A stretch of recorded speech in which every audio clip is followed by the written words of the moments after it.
Welcome to Haunting Words. If you found this video, you're probably looking for something to help you drift off to sleep. And I'm here to deliver. But before we begin, take a moment to like this video and subscribe to the channel. Now, get comfy, turn off the lights, and let your mind wander as I take you through tonight's story. It was a time in my life when things felt pretty normal, almost mundane. I was just a guy, working a 9-to-5 job in a small town. Life was routine: wake up, get dressed, go to work, come home, and do it all over again the next day. I wasn't the type to entertain wild ideas or supernatural thoughts. To me, those were just stories for people who wanted to be scared. Little did I know, a single night would change everything. I lived in a sleepy little town on the edge of a forest, surrounded by dirt roads and small houses.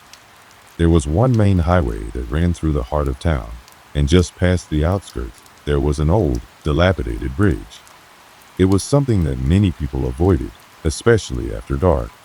I'd heard stories about it, mostly from the older folks who would mutter things about the whispering bridge or the ghostly voices.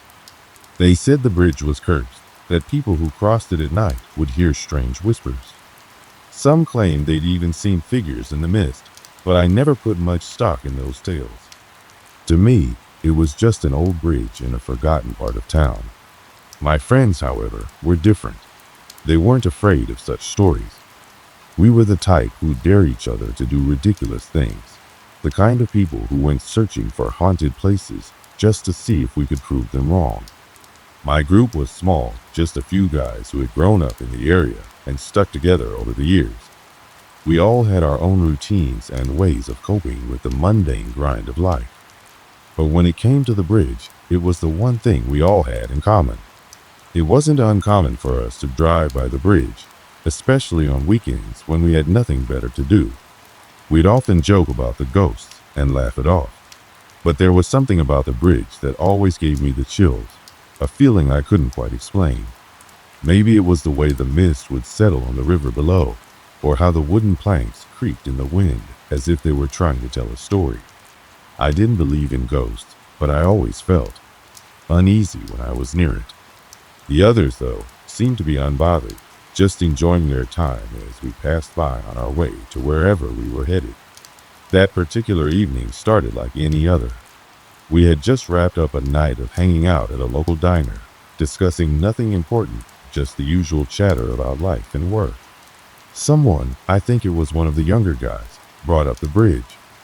"Hey, you guys ever actually stop there at night?" he asked. We all laughed. None of us had ever done more than pass it on our way to somewhere else. But that night, for reasons I still can't explain, we all agreed to go there. It wasn't like any of us believed the stories, but there was something about the challenge that seemed irresistible. We were a bit older now, no longer children, but the idea of facing the bridge head-on felt like reclaiming something lost, something childish, maybe, but still fun. The air was cool as we drove towards the outskirts of town. The lights of the diner grew smaller in the rearview mirror, replaced by the deepening shadows of the trees that lined the road. As we neared the bridge, the atmosphere seemed to shift. The night air became colder, the kind of cold that seemed to seep into your bones. The bridge came into view, its dark outline barely visible under the dim light of the moon. We parked the car a few feet away, the engine ticking in the stillness. No one said anything, but we all felt a shift. The jokes died down, replaced by an unspoken tension. We all got out of the car and stood there for a moment, just staring at the bridge. It looked ancient, worn down by time, but still standing. The wooden planks creaked with the wind, and the sound of the river rushing below was louder than I remembered. The moonlight reflected off the water, casting an eerie glow on everything it touched. The bridge felt alive, as if it was watching us, waiting. I was about to say something, to crack a joke to break the silence, but before I could open my mouth, a sound interrupted me, a whisper. It wasn't loud, but it was there. It was almost like the wind, but it was too deliberate to be just that. It felt personal. It felt like it was calling us. I froze. The others didn't seem to notice, but I couldn't shake the feeling that something was wrong. The air was thick with tension, and I could feel the hairs on the back of my neck standing on end. But no one else seemed to be bothered. They were busy walking towards the bridge, already stepping onto the planks with no hesitation. I stood there for a few seconds, trying to ignore the feeling in my chest. There was nothing to be afraid of, right? It was just an old bridge. Just a few planks of wood, a couple of rusted railings. Nothing more. I shook my head and followed them. We crossed the bridge without incident, nothing more than the usual creaking sounds of wood and the distant rush of water below. But as we reached the other side, I felt a strange urge to look back. It was as if something was pulling me to do it. And when I did, I saw it. A figure. At first, I thought it was one of my friends, standing just beyond the edge of the bridge, hidden in the shadows. But when I blinked, it was gone. Just a flash of movement, a shape that didn't belong. I rubbed my eyes, trying to convince myself it was nothing. But that's when the whispers came again, clearer this time. They were not the wind. They were voices, low, indistinct, but unmistakable. And they were coming from the bridge. I turned quickly, my heart pounding, but the others didn't seem to notice. They were chatting among themselves, laughing, oblivious to the strange sensation creeping up my spine. I tried to ignore it, but the whispers grew louder, almost as if they were right behind me. And when I looked back at the bridge, the figure was there again. But this time, it wasn't just a blur. It was standing still, staring at us with eyes that seemed to glow faintly in the dark. I couldn't take it anymore. "We need to leave," I said, my voice shaking. The others looked at me, confused. "Leave? Dude, what's the problem?" "It's just an old bridge," one of them said, laughing it off. But I wasn't laughing. "Now," I said, more urgently this time. There was something wrong with that bridge. Something I couldn't explain.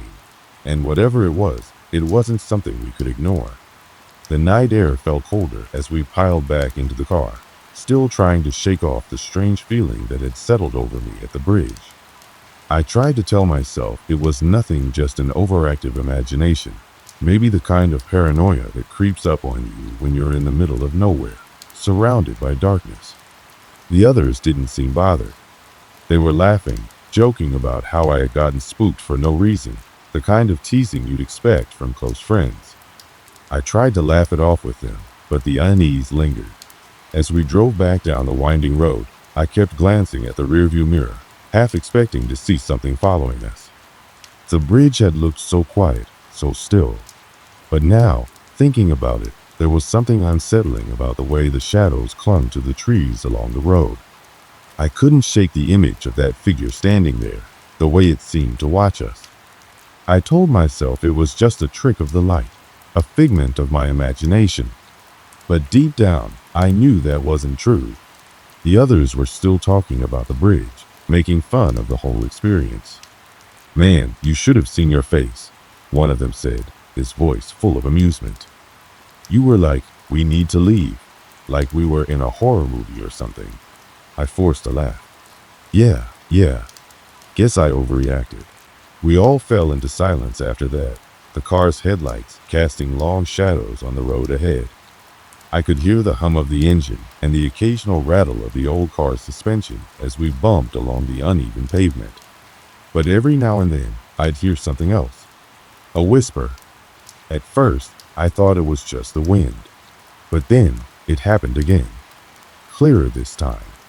The whisper was faint, like a voice carried on the wind. I couldn't make out the words, but the tone, there was something about it that made the hairs on the back of my neck stand on end. I looked over at the others, but they didn't seem to notice. They were too busy with their own conversations, completely oblivious to the strange noise that seemed to come from nowhere. I turned the volume up on the radio, trying to drown out the sound, but it didn't help.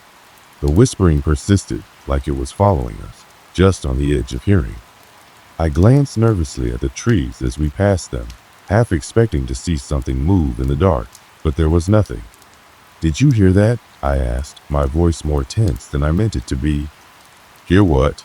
one of them asked, turning to look at me. I swear I heard something, like a voice, but no one's around. They all laughed, shaking their heads. Dude, you're really freaking yourself out now. It's just the wind or something. But I wasn't so sure. The whispering hadn't stopped, and it felt too deliberate. Too close. I tried to shake it off, but as we got farther down the road, I couldn't shake the feeling that something was watching us. The trees, with their twisted branches, seemed to loom closer, as if they were reaching out toward the car. And still, the whispers continued. Every time I tried to focus on something else, it was there, just beneath the sound of the wind and the engine. Then, just as we passed a stretch of road lined with tall grass, I saw something. At first, it was a flicker in the corner of my eye, figure standing at the edge of the trees, just far enough to be out of clear view. I froze, my eyes darting to the spot. The figure was tall and thin, barely visible, but there was no mistaking the shape. It looked like a person, but it wasn't quite right. The way it stood still, unmoving, was wrong. My breath caught in my throat. I had to look away. I didn't want to believe what I was seeing. My heart raced and my palms began to sweat. But before I could say anything, the figure was gone. Disappeared, as if it had never been there at all. Did you see that? I asked, my voice shaky. See what? One of my friends replied, his eyes scanning the road ahead. I swear I saw something. A person, or I don't know. It was standing at the side of the road. They all shook their heads. Man, you're losing it. It's just the dark playing tricks on you. But I couldn't let it go. It wasn't just the dark. It was something else. And the more I thought about it, the more I felt that unease gnawing at me. I couldn't explain it, but I knew that something was wrong. The whispers were still there, lingering in the air, and I felt like we were being followed. We kept driving, and I tried to focus on the road ahead, but the tension in the car was thick. No one spoke for a while, the silence only broken by the hum of the engine and the occasional crackle from the radio. But then, something else happened, something even stranger. The car's headlights flickered. It wasn't much at first, just a slight dip in brightness, almost like the power was momentarily cutting out. But it happened again and again. Each time, the headlights would flicker and then return to normal, only to dim again moments later. I could see my friends glancing nervously at each other, but none of them said anything. Hey, are we out of gas or something? I asked, my voice sounding more nervous than I intended. The headlights are acting weird. Yeah, maybe. I'll check when we stop, one of them said, though his tone wasn't as casual as before. I kept my eyes on the road, but my grip on the wheel tightened. The headlights flickered again, this time staying dim for a longer stretch of time, almost as if they were being intentionally dimmed. I felt a chill crawl down my spine. Do you think something's wrong with the car? I asked, my voice barely above a whisper. No one answered. We were nearing the end of the road now, and I could see the town lights in the distance. But before we could reach the familiar glow of home, the car jolted forward, as if someone had yanked the steering wheel. I gasped, jerking the wheel back into place, my heart pounding in my chest. What the hell was that? One of my friends exclaimed. I don't know, I stammered. The car just pulled to the side. Maybe the brakes are going bad, another friend suggested, though he didn't sound convinced either. We slowed down, and I pulled the car to the side of the road, my hands shaking. The car's engine was still running, but the atmosphere had shifted. It felt like the air was heavier now, thicker, as if something was pressing down on us. The whispers were louder now, clearer, as if they were right there, in the car with us. I think we need to stop, I said, my voice tight with fear. Something's wrong. Something's following us.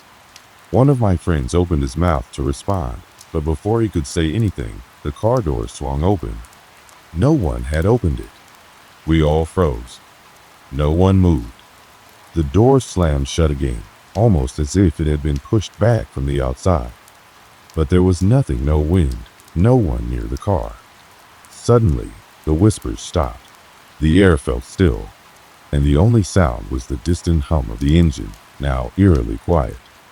My friends sat in stunned silence, all of us unsure of what to say next.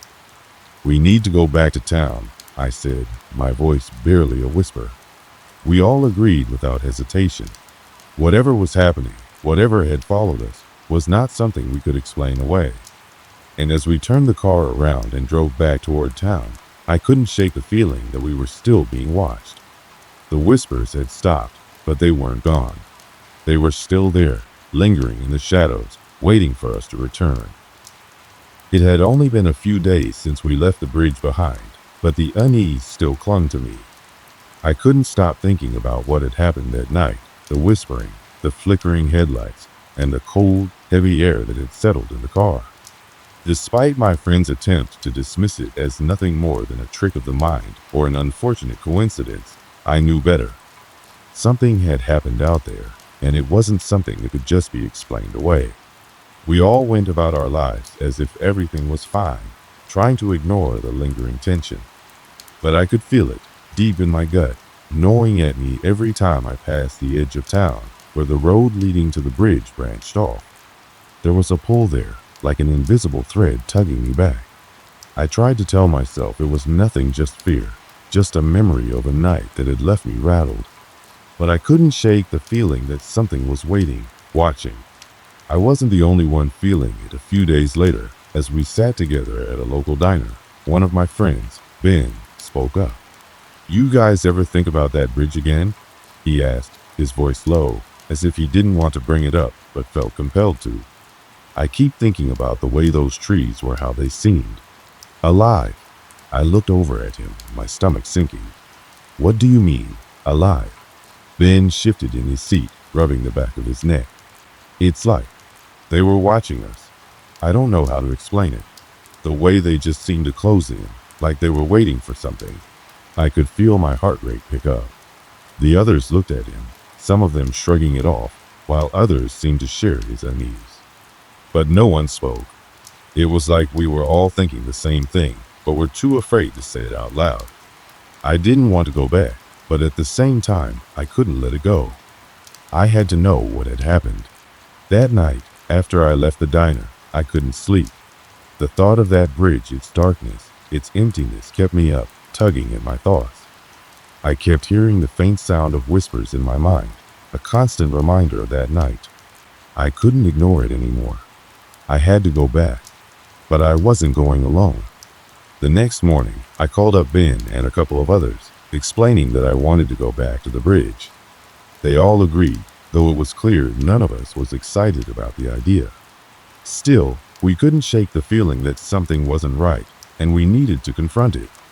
As we drove out that evening, the sun was setting, casting long shadows across the road.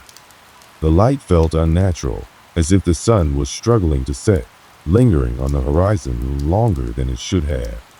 The trees on either side of the road grew thicker the farther we went, their dark limbs twisting together like skeletal hands reaching for us.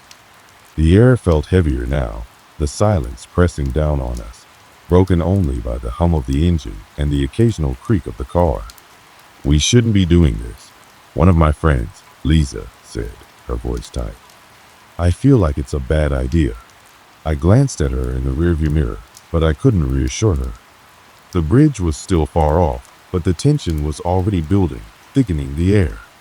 "Maybe we should just turn back," Ben said, his voice shaky. "We don't have to go all the way there." But I couldn't back down now. I needed to know what was happening. I had to see it for myself. When we arrived, the bridge looked even more foreboding than I remembered. The wood creaked under the weight of the car as we drove onto it, the sound echoing in the silence. The night had fully fallen now, and the darkness was suffocating. I glanced out of the window, half expecting to see the figure from before. The trees loomed like watchful sentinels, their branches swaying in the wind. The whispers were there again, faint at first, just like before, but this time they were growing louder. I could hear them coming from all directions, not just from the trees, but from the very air itself. They were voices muffled, indistinct, but unmistakably there. I looked at my friends, but no one said anything. It was as if we were all holding our breath, waiting for something to happen. "We need to get out," I said, my voice shaking as I reached for the door handle. Ben was already out of the car before I could stop him. We all stood there, staring at the bridge, at the darkness beyond it, feeling the weight of something unseen pressing in on us. The whispers grew louder, clearer now, almost like they were calling us, urging us to listen. It wasn't just the wind this time. There was something else, something intentional in those voices. Without thinking, I stepped closer to the edge of the bridge, peering down at the water below. The moonlight reflected off its surface, casting an eerie glow, but something caught my eye. There, on the opposite side of the bridge, near the far end, there was a figure standing, watching us, a tall silhouette, still and unmoving, with no features I could make out in the dim light. "Do you see that?" I whispered, my breath catching in my throat. Ben froze beside me, following my gaze. "Who the hell is that?" The figure didn't move. It was just standing there, watching us. The whispers were louder now, almost deafening. I felt a sudden rush of coldness wash over me, like a chill had taken hold of my bones. The others were starting to panic now, looking around nervously, but I couldn't look away from the figure. "I think we should go," Lisa said, her voice shaking. "This is wrong. We need to leave." But before anyone could respond, the figure stepped forward. Slowly, deliberately, it started walking toward us. And that's when I realized it wasn't walking. It was gliding, its feet barely touching the ground. The closer it came, the more the whispers grew, the sound of them swirling around us, drowning out everything else. I stepped back, heart pounding in my chest. "We need to leave now," I said, my voice frantic. The others didn't hesitate. We scrambled back to the car, my hands shaking as I fumbled with the door handle. I could hear the footsteps behind us, but when I glanced over my shoulder, the figure was gone. The air felt colder now, and the oppressive silence had returned, broken only by the sound of our breathing. We piled into the car, my hands still trembling as I started the engine. But even as we sped away, I couldn't shake the feeling that something was following us. The whispers didn't stop. They were still there, echoing in my ears. The drive back to town was tense, with none of us saying a word. The air in the car was thick, heavy with fear, and the whispers didn't fade. They were always just behind us, just out of reach, like they were waiting for us to turn around. When we finally reached the town, I couldn't breathe easy. I felt like I had escaped something, but I wasn't sure what. The bridge had revealed something we weren't meant to understand. But no one wanted to talk about it. We were all too afraid. We had to figure out what was happening, but we didn't know where to start. The whispers had followed us, and I knew deep down that they weren't going away. They were just waiting for us to come back. The days after that night were the quietest I'd ever experienced. Despite everything, I couldn't shake the feeling that something was off. That bridge, that strange figure, and those whispers, there was something more to it, something that we hadn't fully understood yet. But none of us spoke about it again, not even in passing. The tension between us was palpable, a silent agreement to pretend that nothing had happened. But I knew deep down that I wasn't the only one who could still feel it, the pull to return, to confront whatever was waiting at the bridge. The others must have felt it too, even if they were too afraid to admit it. Then, one afternoon, Ben called me. "We need to go back," he said, his voice trembling, as if he had been holding on to the words for days. "I can't stop thinking about it. I know it sounds crazy, but I have to know what's going on. What was that thing we saw? What were those voices?" I didn't need any more convincing. I had been feeling the same way. I had to go back. There was something unfinished, something that needed to be faced. I didn't know what that something was, but I felt like I couldn't escape it. We met up again, the same group, but this time the mood was different. We weren't just returning out of curiosity. This time it felt like a need, a compulsion. We piled into the car, the familiar silence settling between us, heavier than before. The road to the bridge seemed longer this time. The trees, those twisted silhouettes, seemed more oppressive. The air felt denser, the sky darker. When we reached the bridge, the eerie feeling hit us all at once. We parked the car, the engine shutting off with an unnatural finality, as if the world itself had gone silent. "We shouldn't be here," Lisa muttered, her eyes darting around nervously. But even as she said it, there was something in her eyes, something that said she, too, knew we couldn't turn back. We stepped out of the car one by one, the chill in the air biting at our skin. I looked over at Ben, who seemed almost distant, his gaze fixed on the darkened woods beyond the bridge. There was a heaviness in the air, like the weight of the world itself was pressing down on us. The whispers started the moment we set foot on the bridge, faint at first, but then growing louder, more distinct. It wasn't the wind anymore. It wasn't the trees. It was something else. Something alive. "What the hell is that?" Ben said, his voice barely above a whisper as he looked at me. I didn't need to turn around to know what he was talking about. From the corner of my eye, I saw it a shape, standing at the far end of the bridge. At first, it was just a shadow, but then it began to take form. It was the figure again, the same one from that night, standing still, watching us. But this time, it was different. It was closer, much closer. And this time, I could see it more clearly. The figure was tall, impossibly tall, with limbs that seemed to stretch out unnaturally. It was clad in a dark, flowing cloak, its face hidden by a hood, but I could still feel its gaze on us, piercing, relentless. It was like it was studying us, calculating something in its mind. My heart raced as I took a step back, my body trembling. I couldn't move. None of us could. "Who are you?" I called out, my voice shaking. My breath came in ragged gasps, the whispers around us growing louder, louder, until they were all I could hear. They were coming from everywhere, swirling around me, around us, like a chorus of voices, all shouting at once. But there was no answer. The figure didn't speak. It just stood there, motionless. "Get back in the car," Lisa whispered urgently, her eyes wide with fear. But I didn't move. I couldn't. The figure's presence was overwhelming, its dark energy suffocating. The whispers were deafening now, so loud it felt like they were inside my head. I could barely think, could barely breathe. And then, something changed. The figure stepped forward. Slowly, deliberately, its movement unnaturally smooth, like it was gliding across the ground. It didn't make a sound, not a single footstep, but I felt its presence closing in, surrounding me.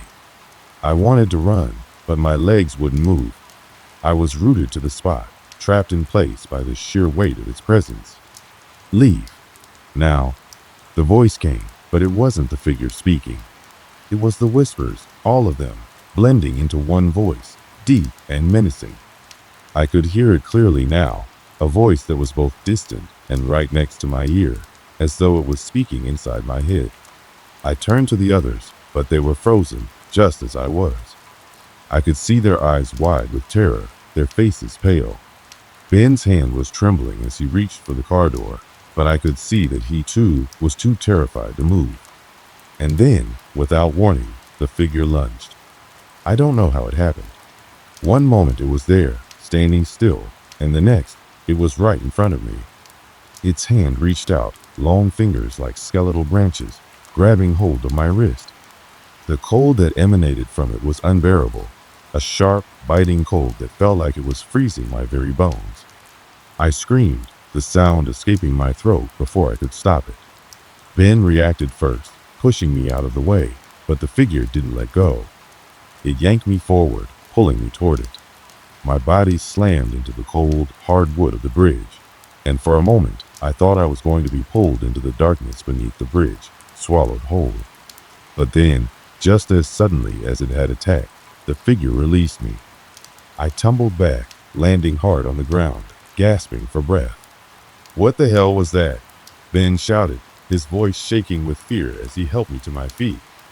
I didn't answer. I couldn't. I was too scared to speak, too terrified to move. The figure was gone. Just like that. It had disappeared into the shadows, leaving us standing there, shaken and confused. I don't know how long we stood there in the silence that followed, but it felt like hours. The whispers had stopped, but the air still felt thick with something else. Something dark, something watching us. "We need to get out of here," Lisa said, her voice barely above a whisper. She was already moving toward the car, and the rest of us quickly followed, not looking back, not daring to look. When we finally reached the car, I didn't feel safe. I didn't feel free. I felt like something had followed us. Something had attached itself to us. Something that was never going to leave. We sped away, my heart still racing in my chest. The bridge receded in the distance, but I knew, deep down, that it wasn't over. That thing wasn't done with us. It would be back. And when it returned, we would have to face it again. We didn't speak a word on the drive home. The silence that hung between us was suffocating, thick with the weight of what we had just experienced. Every mile we put between ourselves and the bridge felt like a victory, but I knew it was only temporary. That feeling, the one that made the air feel too tight to breathe, that made every shadow seem like it was hiding something, didn't go away. It followed us. It lingered, even inside the car. I caught a glimpse of Ben in the rearview mirror. He was staring out of the window, his face pale, eyes wide, his hands gripping the seat as if it could somehow ground him. Lisa was huddled against the door, her arms wrapped tightly around herself, as if trying to make herself smaller, invisible. We all felt it, the oppressive presence of something dark that had latched onto us, something that would never let go. We couldn't explain it, and yet we all knew it was real. When we finally arrived back at my place, it was well past midnight. My mind was racing, and my body felt like it was moving on autopilot. As we pulled into the driveway, the house felt wrong. Every creak, every groan of the house seemed amplified in the silence of the night. We piled out of the car without a word, not bothering to lock the doors. Inside, we sat in the living room, the dim light of the lamps casting long shadows that seemed to stretch and twist in unnatural ways. Ben sat across from me, still breathing heavily, his gaze distant. Lisa was curled up in a chair, her arms wrapped around her legs, staring blankly at the wall. I could feel the weight of their fear pressing down on me, suffocating me. We were all too afraid to talk about what had happened, but we couldn't ignore it either. "What the hell was that thing?" Ben finally asked, his voice low, almost broken. I didn't answer at first. What could I say? How could I explain something so beyond understanding, something so terrifying that it left us all feeling like children again, vulnerable and small? I had no answer. None of us did. "We should never have gone back," Lisa whispered, barely audible, as if speaking too loudly would make it worse. I could tell she was shaking. I wanted to reassure her, to tell her it was over, that we were safe now, but I couldn't. Because I didn't feel safe. None of us did. In fact, I felt more exposed than ever before, like we had invited something into our lives that was never going to leave. "Maybe we should tell someone," Ben said suddenly, his voice rising. "Maybe we should." "No," I interrupted, my voice coming out harsher than I intended. "We can't. You saw it. No one's going to believe us." I ran a hand through my hair, frustration building inside me. Hell, I don't even believe it, and we were there. What are we supposed to tell people? That we saw something on the bridge? That it tried to what? Attack us? It felt pointless, even as I said it. Who would believe any of us? It was impossible to explain, even to ourselves. And yet, I knew deep down that it wasn't over. That thing, whatever it was, wasn't done with us.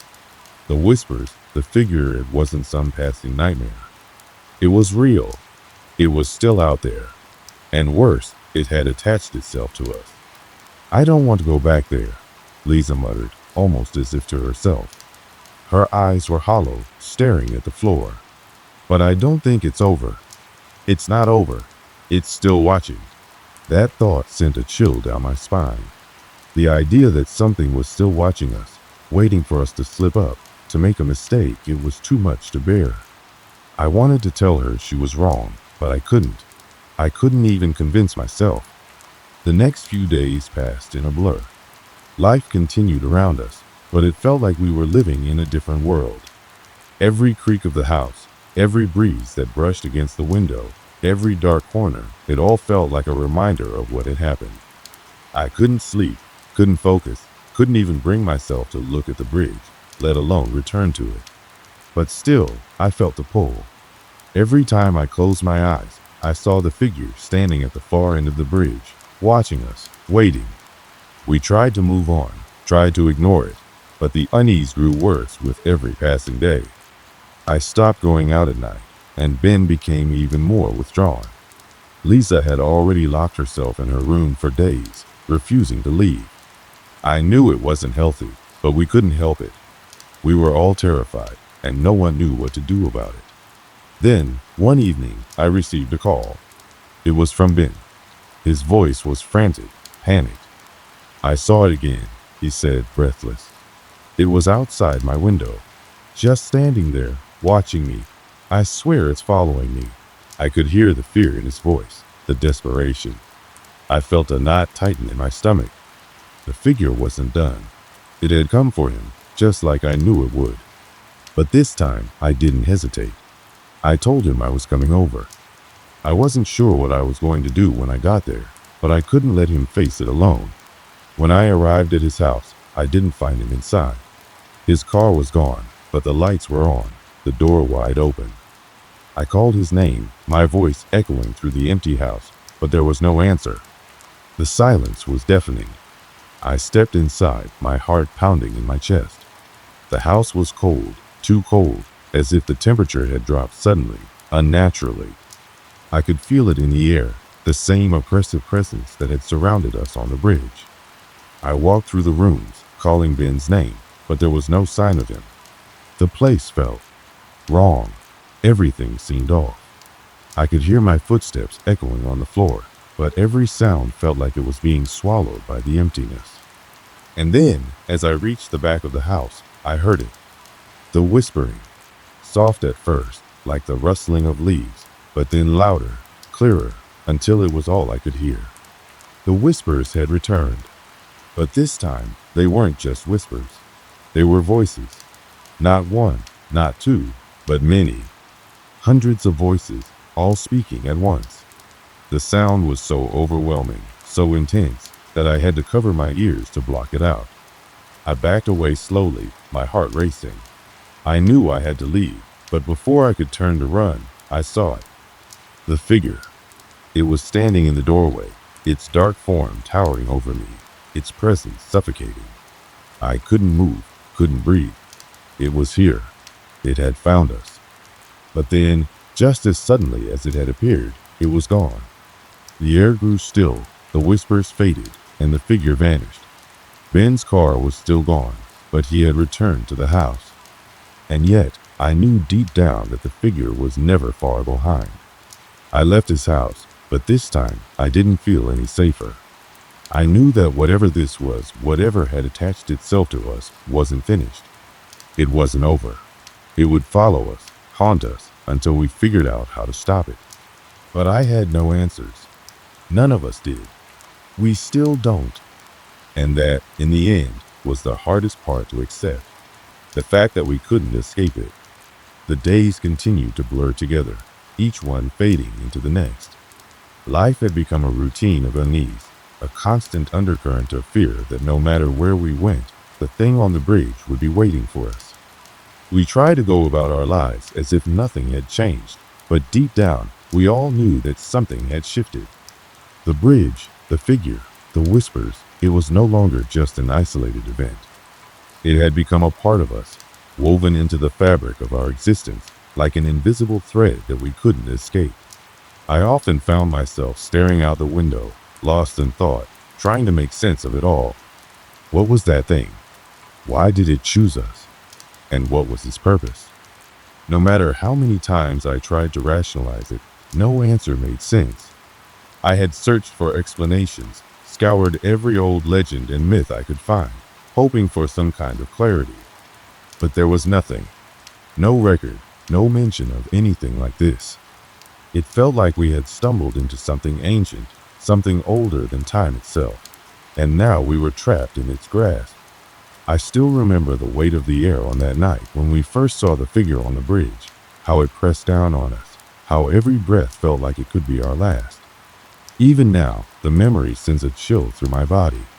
It wasn't just a haunting, it was something far worse. It was a presence, an entity that existed outside of everything we understood. And no matter how far we ran, no matter how much we tried to avoid it, it was always there, watching, waiting. One evening, I decided to go back to the bridge. It wasn't something I wanted to do, but I couldn't shake the feeling that it was the only way to put an end to this. I needed answers. I needed to know why we had been chosen, and I had to know what it wanted from us. Ben and Lisa refused to go with me. They said it was too dangerous, that we had already seen enough, but I couldn't ignore the pull. I knew I had to face it. The fear, the uncertainty, it was eating at me, gnawing at my mind. And so, I found myself standing on that bridge again, alone, as the sun began to dip below the horizon. The air felt heavy, thick with the same unnatural stillness that had settled over us that night. The wind had stopped, the world seemed to hold its breath, and for a moment, I wondered if it was watching me, waiting for me to make a mistake, waiting for me to cross that line. I stood there, trying to steady my breathing, trying to gather the courage to do what I had come here for. The bridge was empty, save for the rustling of leaves in the distance. Nothing seemed out of place, and yet every part of me screamed that something was wrong. I stood there for what felt like an eternity, staring into the darkness, waiting for something to happen. But it never did. The only sound was the distant hum of the road behind me, the sound of life going on as if nothing had changed. But then, as I turned to leave, I heard it. The whispers. At first, they were faint, barely audible, like a breeze brushing through the trees. But as I took another step, the sound grew louder, more distinct. And then, from the far end of the bridge, I saw it. The figure. It was standing there, just like before, its shape obscured by the shadows. But this time, it was different. This time, I could feel it. It was closer than ever, its presence suffocating, its dark silhouette more menacing. The air was thick with dread, and my heart pounded in my chest. I tried to turn, to run, but my legs felt frozen, rooted to the spot. The whispers grew louder, and I could hear them now, words, broken fragments of sentences that seemed to come from all around me. I couldn't make sense of them, but they were there, surrounding me, closing in. I didn't know what to do. There was nowhere to run, no way to escape. All I could do was stand there, frozen, as the figure stepped closer, its presence pressing down on me like a weight I couldn't bear. And then, for the first time, it spoke. Not with words, not with a voice, but with a feeling, a sensation, deep inside my chest, as if it were speaking directly to my soul. "Why did you come back?" it seemed to ask. "Why do you seek answers you cannot understand?" I wanted to scream, to shout, to run, but the words stuck in my throat. The fear was overwhelming, choking me. The figure's eyes, if they could even be called eyes, were glowing now, faint pinpricks of light in the darkness, watching me with an intensity that I couldn't comprehend. "Leave this place," it seemed to say, its presence pressing in from every side, suffocating me. "Leave while you still can." I wanted to run, to flee, but something held me in place, something stronger than fear, stronger than anything I had ever felt. The figure reached out, its dark hand extending toward me, and I could feel its cold touch, like ice, like death itself. In that moment, I understood. This wasn't about answers. This wasn't something we could fight, something we could defeat. It was bigger than us. It was ancient, an entity that existed beyond the world we knew, beyond anything we could comprehend. And it wasn't just haunting the bridge. It was haunting us. It was tied to us now, as much a part of us as our own skin. With one final, terrible motion, the figure seemed to dissipate into the darkness, leaving me standing there, breathless, in the same eerie silence that had greeted me upon my arrival. I didn't know if it had really spoken, if it had been real, or if it was just a hallucination brought on by fear. But I knew one thing for certain. It was still out there, waiting. I left the bridge that night, but I knew that I couldn't outrun it. None of us could. It had already become a part of our lives, a shadow that would follow us until the end of our days. Maybe it would come back. Maybe it wouldn't. But in the end, it didn't matter. It was always there, lurking in the back of our minds, in the corners of our lives. There are some things that can't be explained, no matter how much we try. Some things we're not meant to understand. And some things, they follow us forever, no matter where we go. As I walked away from the bridge, I couldn't help but think back to that night, to the figure in the shadows, and to the whispers that would never leave me. And I knew one thing for sure. We hadn't just crossed paths with it. It had crossed paths with us, and we would never be the same again. In the end, I guess we're all haunted by something. Some of us are just more aware of it than others.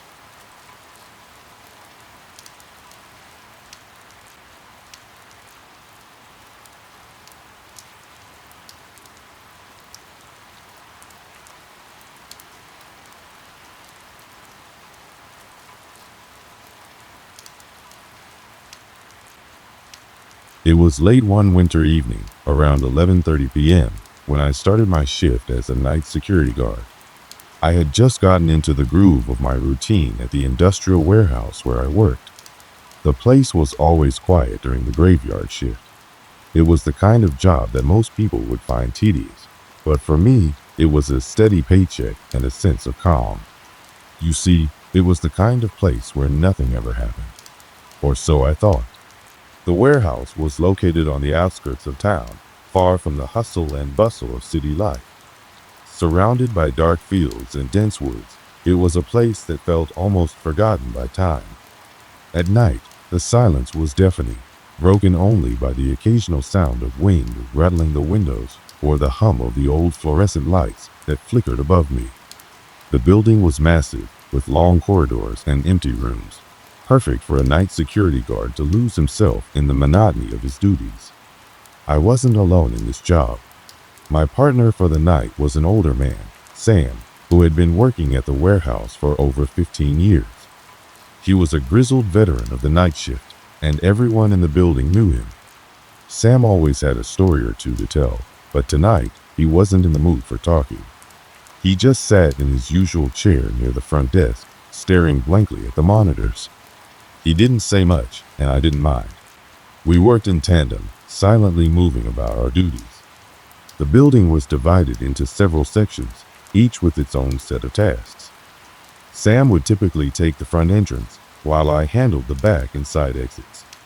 Every now and then, we would meet up to make sure everything was secure, but for the most part, we kept to ourselves. I would make my rounds, check the doors and windows, and ensure the surveillance cameras were functioning. It was a simple job, but it was also a lonely one. As the hours dragged on, the dull hum of the building was the only thing keeping me company. The sound of my footsteps echoed through the empty halls as I made my way from room to room, checking locks and security systems. It wasn't unusual for the place to feel eerie at night, but tonight, something was off. I couldn't quite put my finger on it, but there was a palpable sense of unease hanging in the air. It wasn't just the cold, though it was getting colder with every passing hour. There was a weight to the atmosphere, a heaviness that I hadn't noticed before. I shook off the feeling and continued with my rounds. I'd been working the night shift for months, and it had always been routine. The kind of predictable job where you could zone out and pass the time. But as I walked through the dark hallways, my flashlight flickering in the gloom, I couldn't shake the feeling that I wasn't alone. I stopped in the middle of the corridor, listening. The silence was deafening. Then, in the distance, I heard a faint sound, something that didn't belong. It was a faint tapping, like the sound of footsteps echoing from far away. I paused, straining my ears, but the noise stopped as suddenly as it had started. I told myself it was just the building settling, an old structure creaking in the cold night air.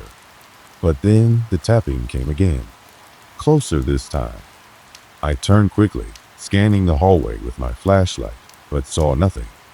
The dark seemed to stretch out endlessly in front of me, and for a moment I felt the hairs on the back of my neck stand up. It was as if something was watching me, waiting for me to turn my back. I took a deep breath, trying to calm myself. It had to be my imagination, right? A guard working alone at night can start to feel a little paranoid. I pushed the thought out of my mind and continued down the corridor, telling myself it was nothing. But the tapping wouldn't stop. It was becoming louder now, echoing down the hallway behind me. I quickened my pace, my heartbeat beginning to race. My flashlight flickered again, and I cursed under my breath. The flicker was enough to make me hesitate. My mind was playing tricks on me, I told myself. This was just the anxiety of being alone in a big, dark building. But as I reached the end of the hall and turned the corner, I stopped dead in my tracks.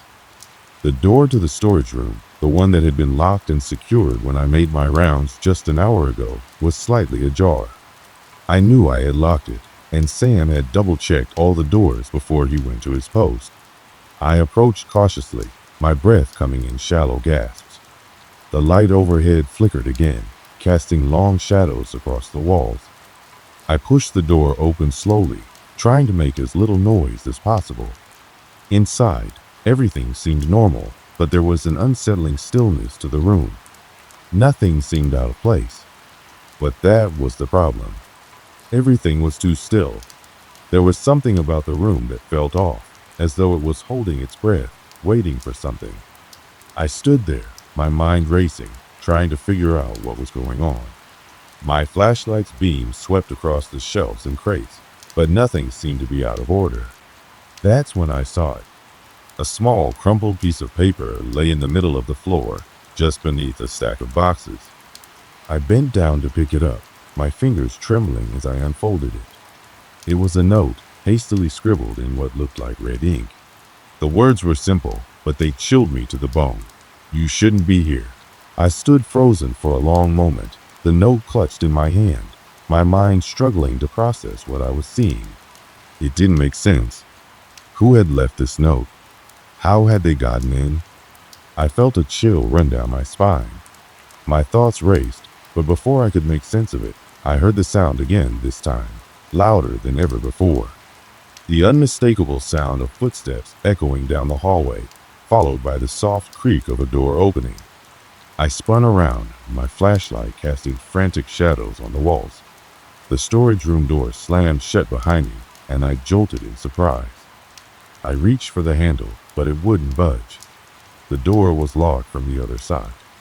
I was trapped. With my heart pounding in my chest, I banged on the door, shouting for Sam, but there was no answer. The footsteps grew louder, closer, until they were right outside the room. And then, just as suddenly as it had all started, everything went silent.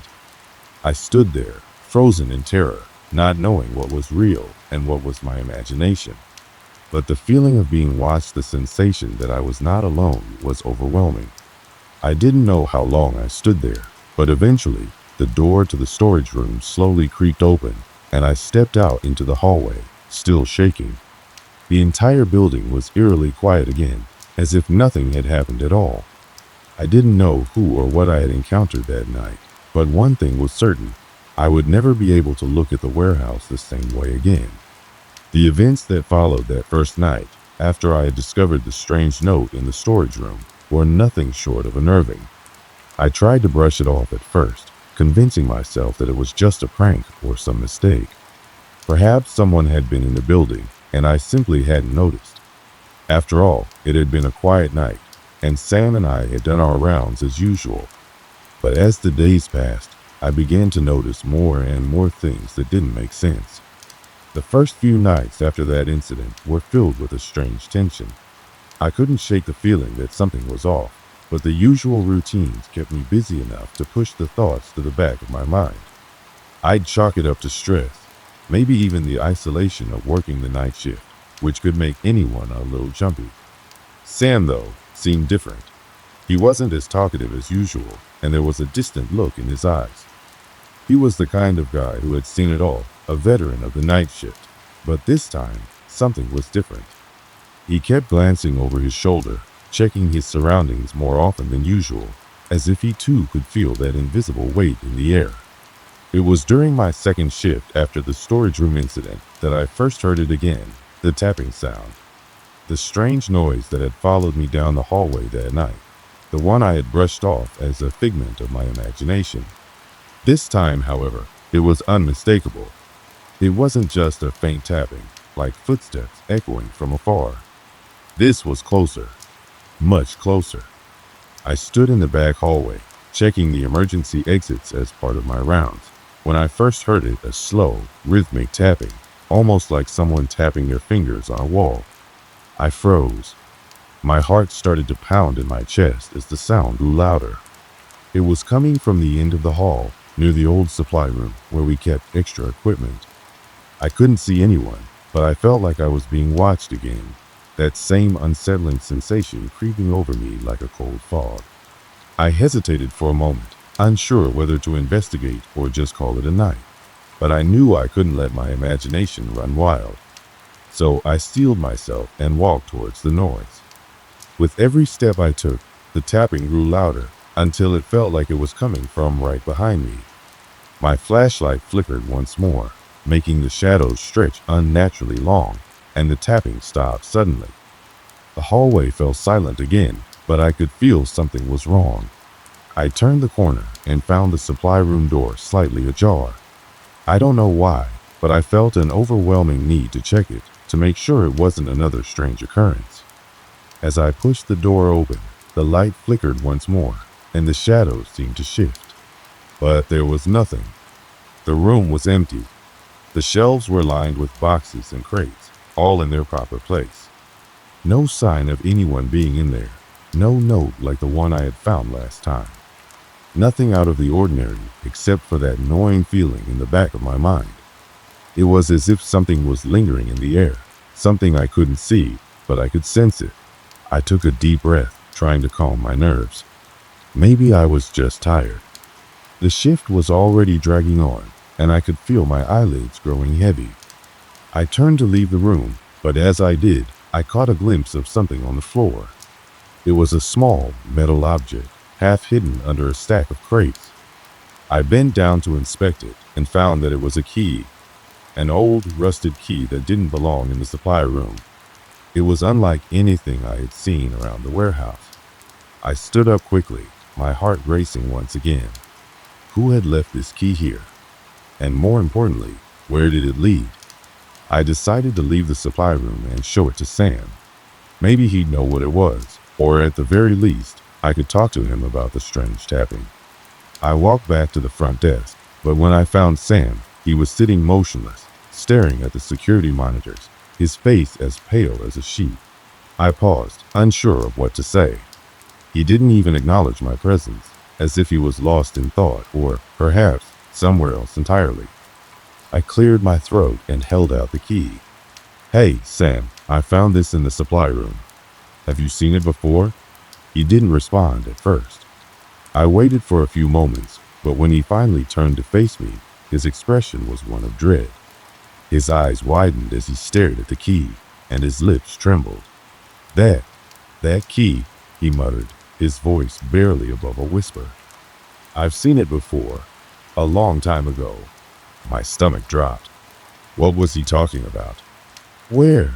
I asked, my voice tight with unease. Sam hesitated, glancing around nervously as if checking to see if anyone was listening. "There's a locked room at the back of the warehouse," he said, his voice barely audible. "Nobody is supposed to go in there. It's the old maintenance room. I don't know why they still keep it locked, but I've heard rumors. Strange things have happened in that room. People say it's cursed." I felt a chill run down my spine. I had never heard anything about a maintenance room, let alone one that was locked. The warehouse was large, and there were parts of it that I had never been in, but this was new. I showed him the key again, and his face grew even paler. "That's the key to the maintenance room. But whatever you do, don't go near it. I've worked here for years, and I've never stepped foot in that place. Something happened to the last guard who did. They found him. Well, they found him, but he wasn't the same. He went mad. I stared at Sam, trying to process what he was saying. My mind raced, but all I could hear was the pounding of my heart in my ears. What was going on in that room? Why had Sam never told me about it? And why did he seem so scared? Before I could ask another question, Sam stood up abruptly and walked toward the security desk, mumbling something under his breath. I followed him, still clutching the key in my hand, unsure of what to do next. Sam turned to me with a look of finality in his eyes. "Forget the key," he said. "Just do your job and keep your head down. The less you know, the better. Trust me." But it was too late. The seed of curiosity had been planted, and now I couldn't stop myself from wanting to know more. As I returned to my rounds, I couldn't help but notice how different the building felt. The tapping sound had stopped, but the weight in the air hadn't. Something was wrong, and it wasn't just in my mind. And the more I thought about it, the more I realized that I had to find out what was hidden in that maintenance room. The truth was out there, waiting for me to uncover it. The atmosphere in the warehouse had shifted. What had once been an ordinary, albeit lonely, job now felt like a series of small, creeping horrors that I couldn't ignore. The weight of the key was constant in my pocket, a reminder of the mysteries that Sam had hinted at, and yet I didn't know where to begin. The warehouse was vast, and the maintenance room, wherever it was, could be hidden anywhere. Night after night, strange things began to happen, one after the other, each event more disturbing than the last. The tapping had stopped, but there were other sounds now far worse. Whispers. Low murmurs that seemed to come from all directions, impossible to trace. Sometimes I could hear them through the speakers of the security system, muffled voices that sounded like they were just out of reach. I would rush to the cameras, scanning the footage, but there was never anyone in sight. The silence after the whispers was deafening. One night, I was working late, my eyes heavy from the exhaustion of the job. The clock on the wall read 2:15 a.m., and the entire building felt like it was holding its breath. I had just completed my rounds, double-checking the security systems and making sure everything was in order. As I turned down a narrow hallway near the rear of the building, I noticed something that made my stomach twist. A door that I knew had been closed earlier was now slightly ajar. It was the same door, the one to the old maintenance room. The key in my pocket seemed to pulse with a strange energy. I took a cautious step forward, my breath coming in shallow gasps. The door wasn't locked anymore. For a moment, I stood there frozen, staring at the gap between the door and the frame. I could feel something, a pull, urging me to step inside. But something held me back. Sam's words echoed in my mind. "Don't go near it. Whatever you do, don't go in there."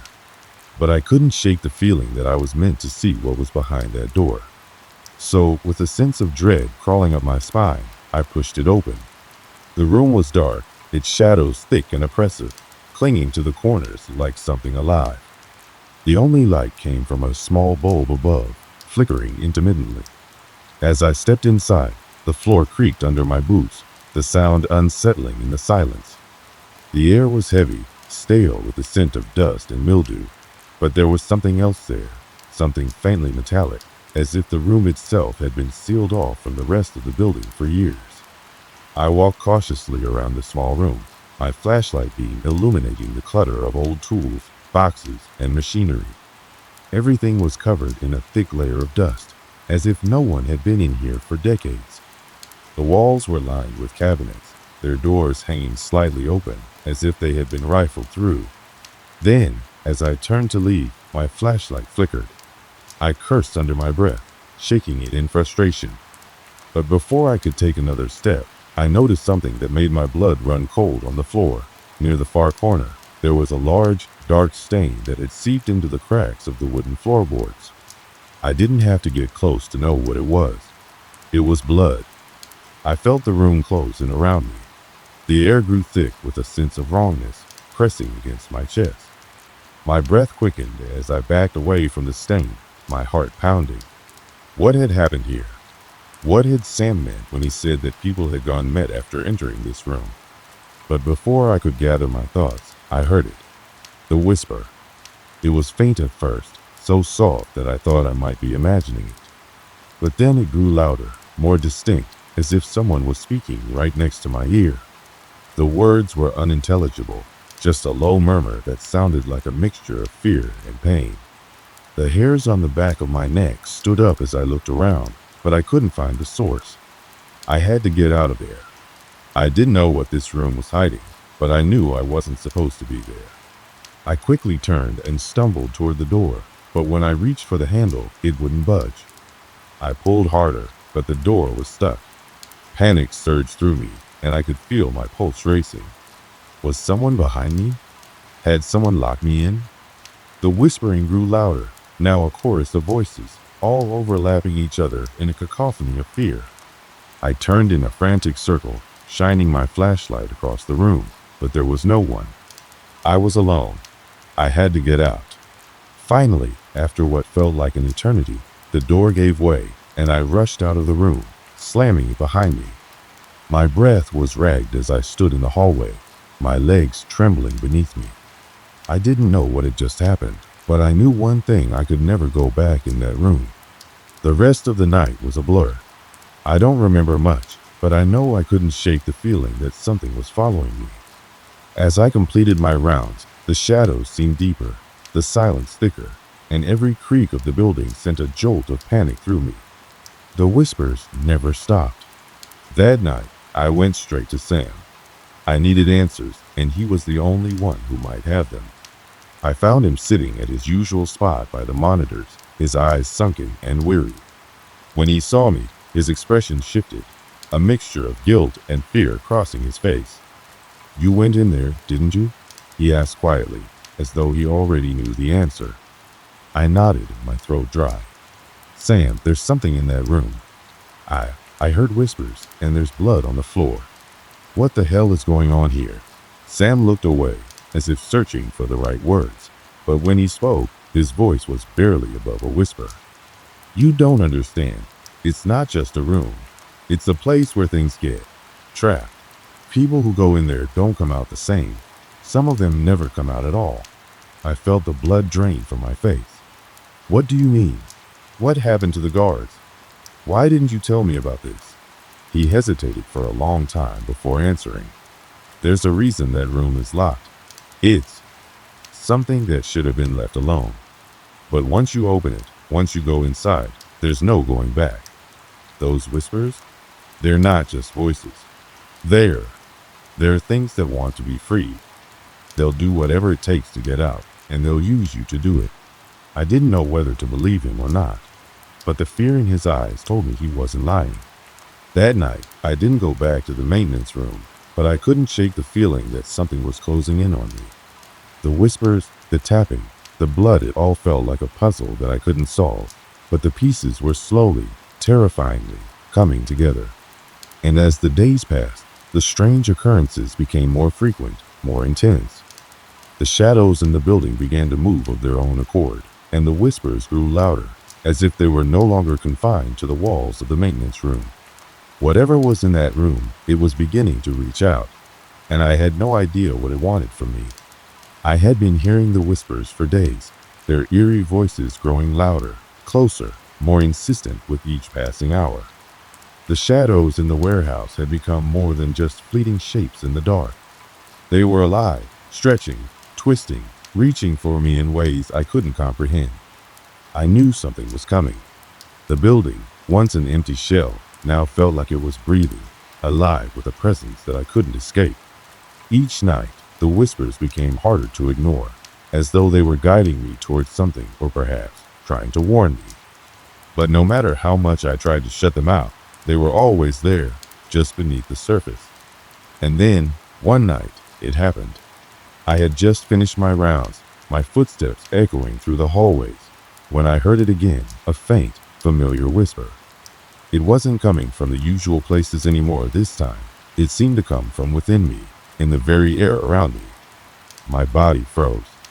It was like the warehouse itself had become a living, breathing entity, and the voices were its heartbeat. The temperature dropped suddenly, and I could see my breath hanging in the air. The hairs on my neck stood up, my heart racing as I glanced nervously down the hallway. Every corner seemed darker, every shadow thicker than it should be. I couldn't tell whether the whispers were getting louder or if I was just getting more paranoid, but I had the overwhelming sense that something was about to break, something that would make everything I'd experienced up to that point seem like a mere prelude to the horror that was about to unfold. I couldn't stay in the control room any longer. I had to know what was happening, what had been happening all along. I had to face it. I grabbed the key to the maintenance room and made my way to the back of the building. As I approached, the door seemed to shudder, as though it had been waiting for me. My hand trembled as I turned the key in the lock.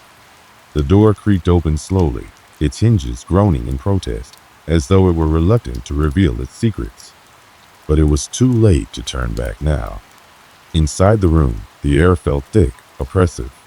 The faint metallic scent I had noticed before was stronger now, almost overwhelming. And that was when I saw it right in the center of the room, illuminated by the flickering bulb above, was a figure. It was tall, thin, and cloaked in shadow, but its outline was unmistakable. The shape seemed to be shifting, moving, its form stretching and contorting in unnatural ways. I could barely breathe, my chest tight with fear. My mind raced, trying to make sense of what I was seeing. The whispers were louder now, a chorus of voices that filled the room, each one pleading, calling out to me in a language I couldn't understand. But I knew one thing for sure. Whatever this thing was, it wasn't human. I stepped back, my legs shaking, but the door slammed shut behind me, trapping me inside. Panic surged through my veins. I tried to open the door, but it wouldn't budge. The room felt like it was closing in on me, the shadows pressing against the walls, pulling me toward the figure in the center. It spoke then, its voice a low, guttural sound that made my skin crawl. It wasn't speaking in any language I knew. It was something older, something ancient, its words filled with a power I couldn't comprehend. The air around me seemed to thrum with an energy I could feel deep in my bones, and for a brief moment, I thought I might lose my mind altogether. And then, in an instant, the figure lunged toward me. I barely had time to react. It was like being struck by a wave of pure terror. The world seemed to warp and bend around me, the room twisting as if reality itself was coming apart. The figure's face, if it could even be called that, was a mask of pure darkness, its eyes glowing with an otherworldly light that sent a jolt of panic through my body. I stumbled back, falling to the ground, my heart hammering in my chest. It was as if I could feel its presence in every fiber of my being, its cold, otherworldly touch wrapping around me like a vice. And then, for a moment, everything stopped. The whispers faded. The figure froze, its body trembling with some unseen force. I could barely catch my breath as I looked up at it, my mind racing to understand what was happening. But in that moment, I realized something. This thing wasn't just trying to hurt me. It was trying to make me see something. I looked closer, my eyes scanning the figure's form, and that's when it hit me what I was looking at wasn't just a shadow. It was something else, something I couldn't fully comprehend, but I knew I had seen it before. It was in the stain on the floor, in the whispers, in the shadows that had been stalking me for days. This was the thing Sam had been warning me about. The thing that had driven the previous security guards mad. The thing that had been trapped in this room for who knows how long. But as the reality of what was happening settled in, I realized that this wasn't just a ghost or a spirit. This was something far worse. This was a force or presence that had been bound to this warehouse, to this room, and now it was reaching out, clawing its way into the world once again. And I was its target. The walls seemed to pulse with energy, and I could hear the voices again, louder now, frantic, angry. They were no longer whispers, but screams, cries for help, and warnings, all mixed together in a cacophony of fear. And then, as if on cue, the figure lunged toward me once more. I tried to scramble away, but it was too fast. The thing was on me, its cold, unnatural hands gripping my arms, pulling me into the shadows. The air around me crackled with an intense energy, and the room seemed to warp and distort. I could feel myself being pulled into something beyond this world. The space around me seemed to stretch, and for a brief moment, I thought I might be torn apart by whatever force was at work here. But then, as quickly as it had begun, it all stopped. The thing released me, and I collapsed to the floor, gasping for breath. The room was silent once again, the whispers gone, the shadows still. I could hardly process what had just happened. My body ached, my mind reeling, but I knew I had survived something terrible. I scrambled to my feet, panic surging through me. I had to get out of there. But as I turned toward the door, I froze. Standing in the doorway was Sam. His face was pale, his eyes wide with fear, and I could see that he had been watching the entire time. "You shouldn't have come back here," he whispered, his voice trembling. I opened my mouth to speak, but no words came out. The room felt like it was closing in around me again, the air heavy with a presence I couldn't escape. And that's when I understood. The whispers, the figure, the shadows, they weren't just haunting me. They were trying to warn me, trying to make me understand that this building, this place, was never meant to be disturbed. And now that I had crossed that line, there was no going back. I didn't know what would happen to me next. I didn't know if I would ever leave this place, or if the thing in the room would come for me again. But I did know one thing: I had just come face to face with something I could never forget. The moment Sam stepped into the room, everything I thought I knew about that place, about this job, shifted. My mind couldn't comprehend the horror I had just faced, the thing that had tormented me for days. The figure, the whispers, the suffocating cold that gripped my chest. It all had a weight to it now, a reality I couldn't escape. Sam's face was pale, eyes wide with a mix of fear and resignation. It was clear that he'd seen something that I hadn't been able to process yet. His lips parted, and I could hear him muttering something under his breath, but the words didn't register. Nothing made sense anymore. I stood there, frozen, unable to move or think clearly. "I told you to stay away from this place," Sam said, his voice barely above a whisper, filled with a tremor I had never heard from him before. "Sam, what the hell is going on?" I managed to choke out, my voice hoarse, as if I hadn't spoken in days. He didn't answer right away, as though the weight of the question was too much to bear. He walked toward me slowly, and every step seemed heavier than the last. The air around us felt thick, oppressive, as if the building itself were breathing, holding its breath, waiting.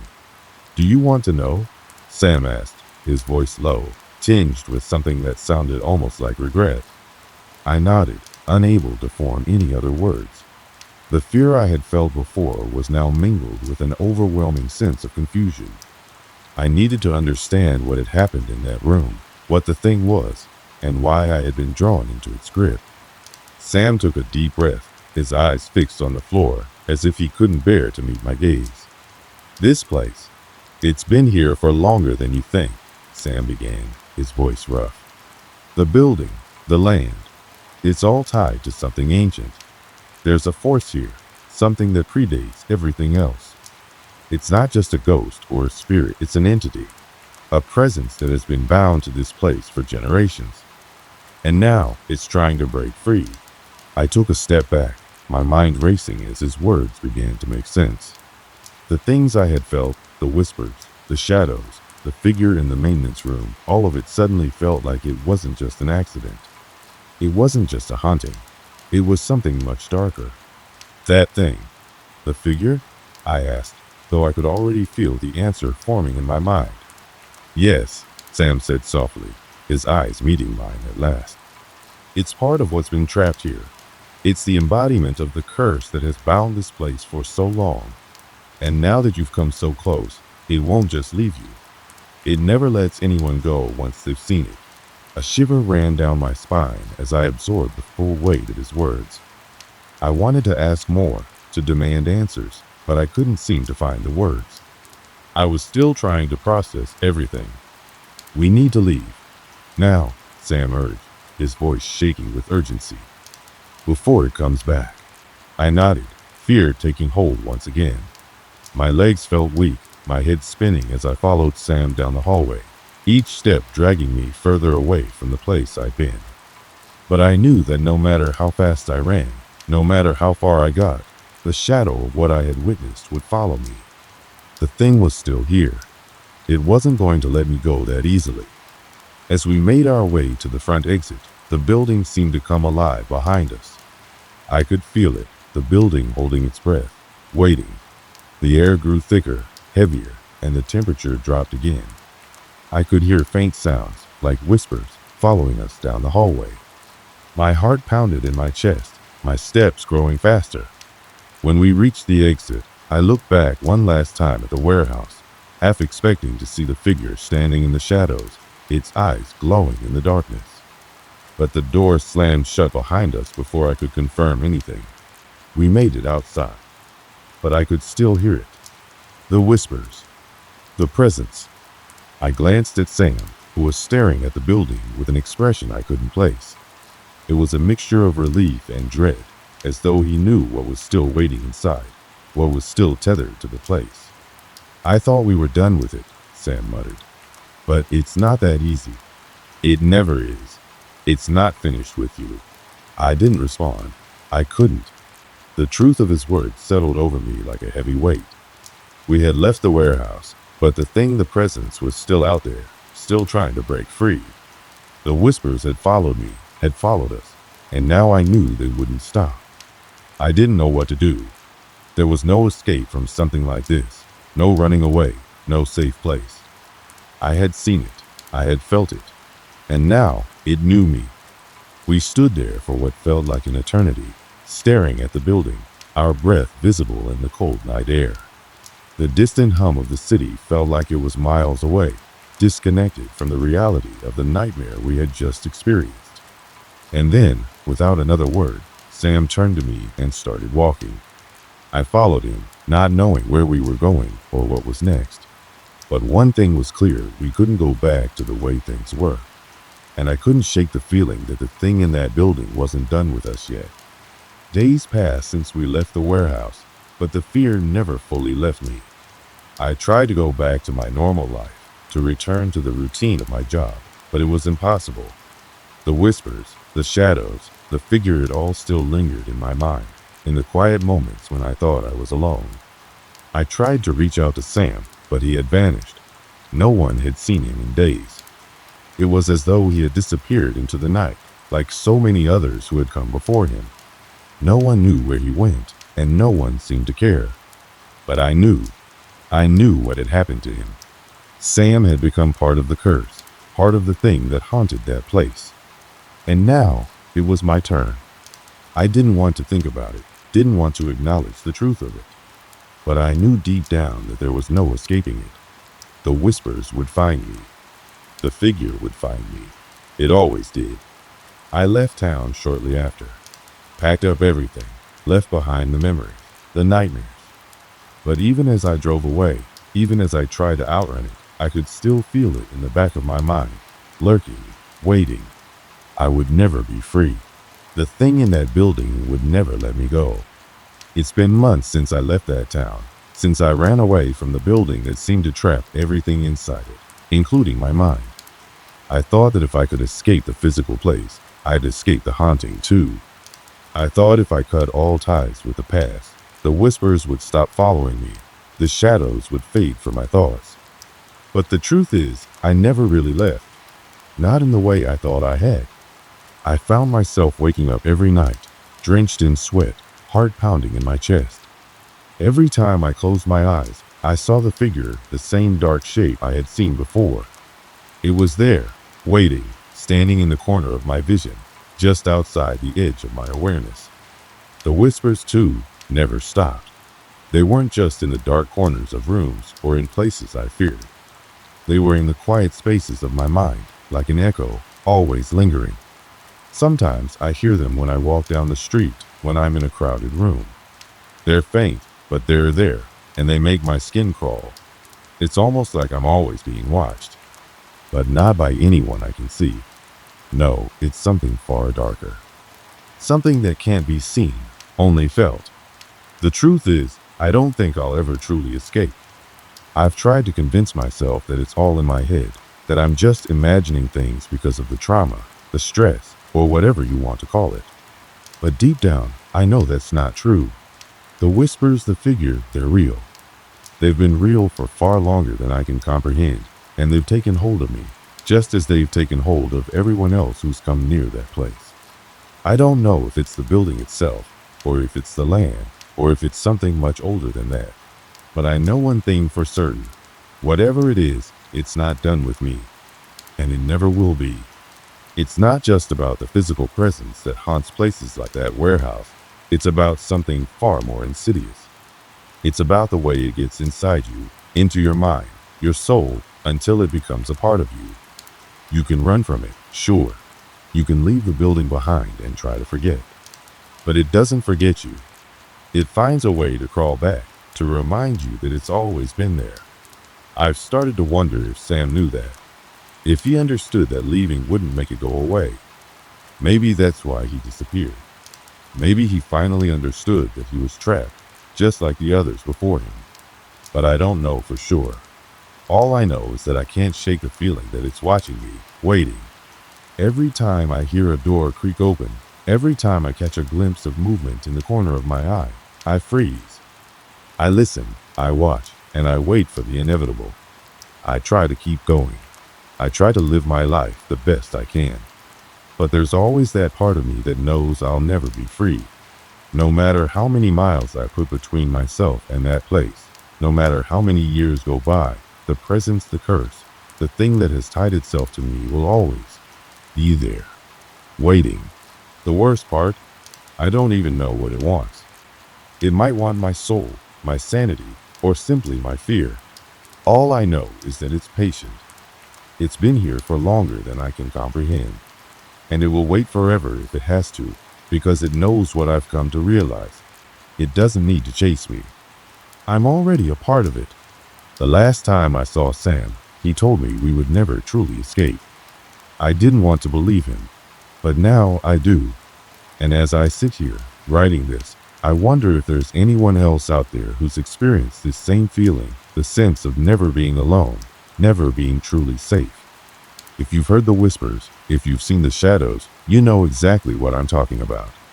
You might think you're free now, that you've escaped, but I'm telling you it's not over. It was a quiet evening, one of those nights where the sky stretched on forever, and the air held a stillness that felt almost unnatural.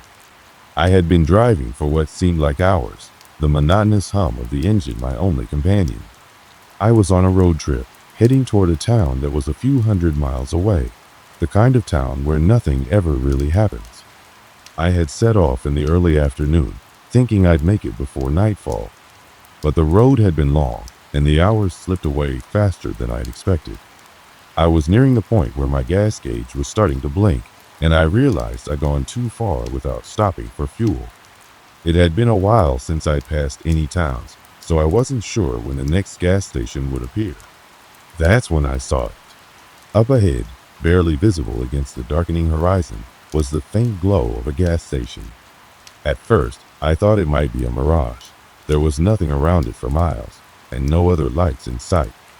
I slowed the car, my tires crunching lightly on the gravel as I turned onto the narrow access road that led to the station. The flickering fluorescent lights gave off a dim, eerie glow, casting long shadows over the cracked pavement. It was the kind of gas station you'd expect to see in a horror movie. Isolated, rundown, with no other signs of life around it. As I pulled up to the pumps, I noticed something unusual. There were no cars. No attendants. Just the lights and the empty, abandoned feeling that seemed to hang in the air like a thick fog. It felt wrong, but at the same time, there was something almost comforting about the stillness. I thought I'd seen stranger things in my life, but something about this place didn't sit right with me. I stepped out of the car, locking the door behind me, and walked over to the pump. It was one of those old-fashioned models, the kind where you had to pull the nozzle out yourself. The pump was labeled with a price that seemed frozen in time, way too low for a place this far off the beaten path. I inserted my credit card into the reader, hoping it would work, but there was no response. The screen flickered a few times before going completely black. I was alone, No one in sight, not a single car in the lot. The station seemed to be deserted, yet the lights were on and the pumps were operational. It was as if time had paused here, frozen in a place where no one came or went. I glanced around, half expecting someone to emerge from the shadows, but there was nothing. No sign of movement, no sound except for the distant rustling of wind through the tall grass at the edge of the lot. I was about to give up on the pump when I noticed a small sign on the wall next to the entrance of the station. It was handwritten in a crude, hurried scrawl. "Please pay inside." Curious, I walked toward the door. It was slightly ajar, creaking ever so quietly as I pushed it open. Inside was dark, the only light coming from a dim overhead bulb that flickered intermittently. The shelves were stocked with old snacks and beverages, the labels yellowed with age. The counter was empty, and the register sat there, untouched, as if no one had worked here in years. It was strange. Too strange. I called out, my voice echoing in the empty space. "Hello? Is anyone here?" No response. I took a few more steps into the store, trying to make sense of the situation. It felt like the whole place had been abandoned, yet it wasn't run down enough to be completely abandoned. It was maintained, just empty. The feeling of being watched crept into my mind, but I shrugged it off as nothing more than the unease that comes from being alone in an unfamiliar place. Suddenly, I heard something. A soft, distant sound, a muffled thud, like something had fallen over in the back of the store. I froze, listening closely, but the sound never repeated. I waited for a few moments, wondering if maybe it was just the building settling or some animal in the distance. But the silence was too heavy, and my heart began to race. I had no idea why, but I felt a strange compulsion to check out the back of the station. I turned toward the narrow hallway that led deeper into the building, the dim light barely illuminating the way. As I approached the doorway, I could feel the hairs on the back of my neck stand up. It was as if someone or something was waiting for me. I hesitated for a moment, then stepped forward.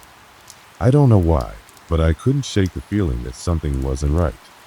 The hairs on the back of my neck prickled as I stood at the threshold of that dark hallway, just outside the small back room. There was no logical reason to be scared. It was just a gas station after all, and I was a grown man, used to all kinds of situations. But the feeling persisted heavy, like a weight pressing down on me. The air in the building seemed thick, almost sticky. It smelled faintly of something metallic, like old coins, and something that I couldn't place, something faintly sweet, almost like rot, but not quite. As I stepped further inside, I noticed the faint rustling of paper or plastic. It sounded like something moving around in the back of the store, but the longer I stood there, the more I realized that there was nothing there that could account for it. I didn't want to go further. Something about that hallway felt like it was closing in on me, the darkness at the end stretching too long, too deep. But I reasoned I was already here. It had to be nothing just an old, abandoned gas station. Maybe it was an animal or some other small thing. I didn't know why I even cared. I started walking toward the hallway anyway. My footsteps echoed in the silence, each one sounding unnaturally loud against the stillness. The light overhead flickered again, casting quick, harsh shadows on the walls, making everything look like it was shifting, warping. My stomach turned. I couldn't explain it. Nothing had happened yet, but the place felt like it was slowly tightening around me. The sound that had first been a rustling noise was louder now, definitely movement. But it wasn't the kind of movement you'd expect from anything human. It was erratic, almost frantic, like someone was searching for something in a hurry, knocking things over, making sure they were hidden. I stopped just before the threshold, peering into the dimness. From this distance, I couldn't see much, just the faint outline of boxes and shelves stacked against the far wall. But the deeper I looked, the more it felt like something was watching me. The thought was almost laughable, but I felt my pulse quicken. A sound so subtle I almost missed it made me freeze. It wasn't a thud this time, but a faint scraping, like nails across metal or stone.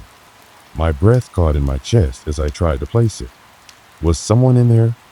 I told myself it had to be an animal, a rat or maybe a raccoon. but the sound grew louder, closer, and then it stopped. For a long moment, everything was still. My hand gripped the edge of the doorframe, my knuckles white. I don't know why I stood there for so long. Maybe it was the silence. It was oppressive, like the entire building had stopped breathing, waiting for something. I wanted to leave. The sensible thing to do was to turn around, get back in my car, and drive away. But instead, I stepped forward. I barely noticed that my legs were moving before they carried me across the room. The hallway was narrow, the walls closing in as I walked deeper into the gloom. I glanced back once, just to make sure I hadn't been followed, and that's when I saw it. A small, dark stain.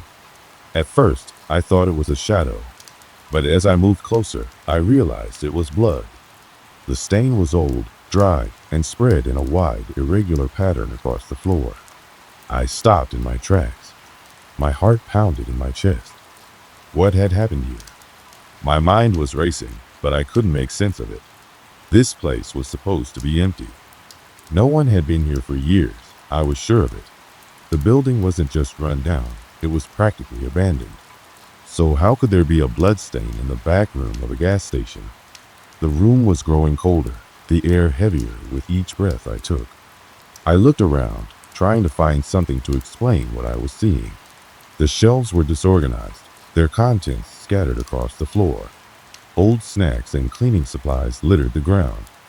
A faint, musty odor mixed with the metallic scent of the bloodstain. I stepped closer, trying to make sense of it, and that's when I noticed something else, something even more unsettling. A pair of boots, half hidden behind a shelf. They were old, worn-down boots, caked in mud and dirt. But what caught my attention wasn't the boots themselves, it was the way they were positioned.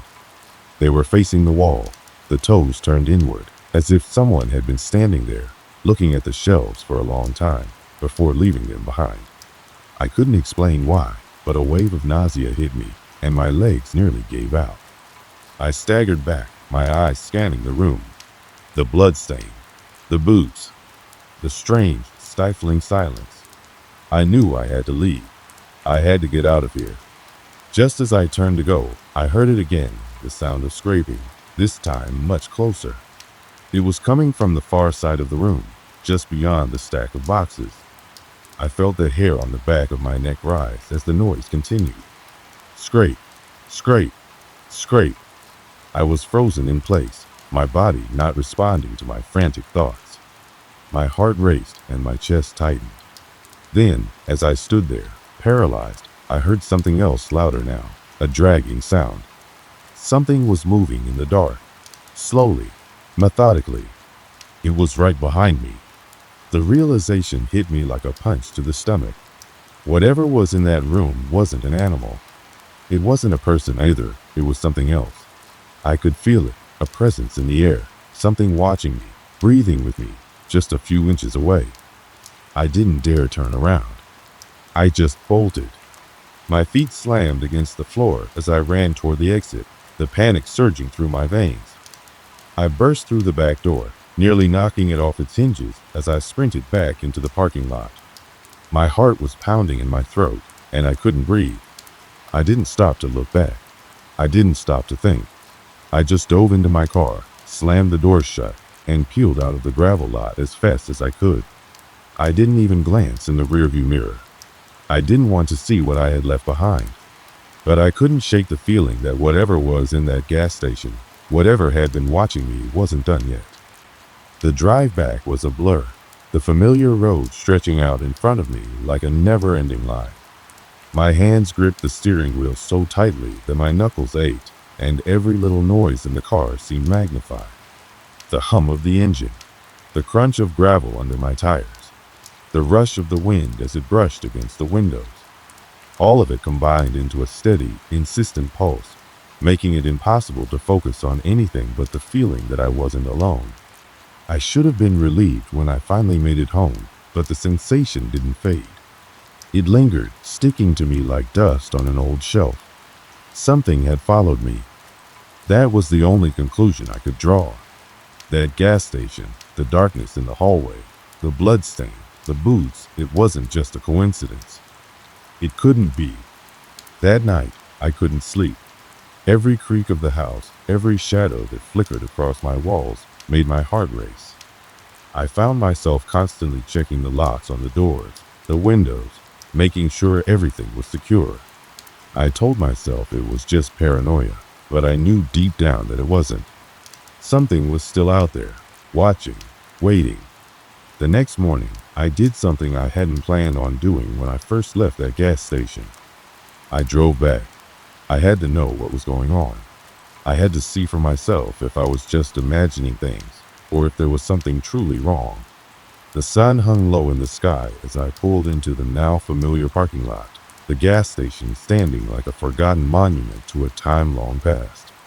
The wind had picked up, sending loose leaves swirling around the cracked pavement.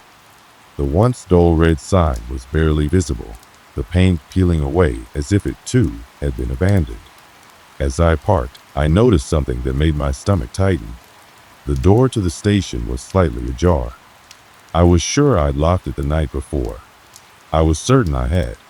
I sat there for a moment, staring at the door. A part of me told me to turn around and leave, but the curiosity gnawed at me. I had to know what had happened. I had to see what was inside. I grabbed my flashlight from the glove compartment and stepped out of the car, my shoes crunching against the gravel as I walked toward the door. My breath was shallow, and every step I took felt like it echoed for miles in the emptiness. The door creaked as I pushed it open, and I immediately noticed the smell, a sharp, metallic odor mixed with something wet, almost like mold. It made my throat tighten. The inside of the gas station was just as I remembered it, except now the shadows seemed deeper, more oppressive. The same shelves, the same dust-covered counters. But there was something else now. A strange, lingering sensation of being watched. I took a deep breath and started walking toward the back room, the faint sound of my footsteps, the only noise in the silence. The hallway was as dark as before, but this time I wasn't turning back. The closer I got to the back, the heavier the air became. It was thick with something fear, perhaps, or something older, something primal. I couldn't explain it. When I reached the end of the hallway, I paused. There, in front of me, the blood stain was still there, but now it was larger. The stain had spread overnight, the dried crimson creeping toward the doorframe, as if it had a life of its own. My heart skipped a beat, and I found myself stepping back, instinctively, like I was in the presence of something that didn't belong in the world. But then I heard the sound of footsteps. Soft, dragging footsteps, just beyond my sight. I froze. I wanted to turn and leave. I wanted to run back to my car and drive as far away from this place as I could. But something kept me there, a pull I couldn't explain. I held the flashlight out in front of me, my hand trembling as I flicked it on. The beam cut through the darkness, revealing more of the room. My breath hitched when it landed on something unexpected, a pair of shoes. The boots from before. They were positioned at the far end of the room, facing the corner, the same way they had been the night before. But this time, there was something else, a figure. I couldn't make out the details, but I knew there was someone or something standing there, hidden in the shadows. The figure didn't move, didn't acknowledge my presence. It just stood there, like a forgotten statue. I wanted to speak, to ask if anyone was there, but the words stuck in my throat. I was paralyzed. The room seemed to close in around me, the air growing colder by the second. My breath came out in visible puffs, the temperature dropping rapidly. And then the figure moved. It wasn't a smooth motion. It was jerky, disjointed, like it was struggling against something. The way it moved made my skin crawl. There was no fluidity, no grace. It was as if the body was trying to push against some invisible force, the limbs twitching in unnatural ways. I stumbled back, almost tripping over the scattered debris on the floor. My heart raced as I turned toward the door, but as I did, something caught my eye, another pair of boots, but these were much closer, right by the threshold. They were new, fresh. I turned my head and saw that the hallway was no longer empty. There were more figures now, creeping from the shadows, slowly filling the space. They were dressed in ragged clothes, their faces obscured by darkness, but I could feel their presence. It was as if the entire room was alive now, breathing with me, watching me. In a panic, I backed out of the room, my body colliding with the doorframe. I spun around, running as fast as I could, my heart hammering in my chest. I didn't dare look back. I didn't want to see what was following me. I burst out of the door, nearly stumbling over my own feet as I ran toward the car. I threw myself inside and slammed the door shut, my hands trembling on the wheel. The engine roared to life as I peeled out of the lot, the tires skidding on the gravel. But as I glanced in the rearview mirror, I saw something that froze me in place. The gas station stood just as it had before, but there, just behind the dusty windows, I thought I saw faces, pale, distorted faces, watching me from the darkness. The drive away from the gas station was a blur of erratic motion and panic. My heart was racing, thudding painfully against my ribcage as I gripped the steering wheel with white knuckles. The car's engine hummed steadily beneath me, but everything around me felt alien, distant, like I was driving through a nightmare that refused to end. My hands trembled as I navigated the winding road, glancing over my shoulder, half expecting to see something or someone growing closer in the rearview mirror. I couldn't shake the feeling that I was being followed. I slammed my foot down harder on the accelerator, the car speeding up despite the twisting road that lay ahead. I had to get away.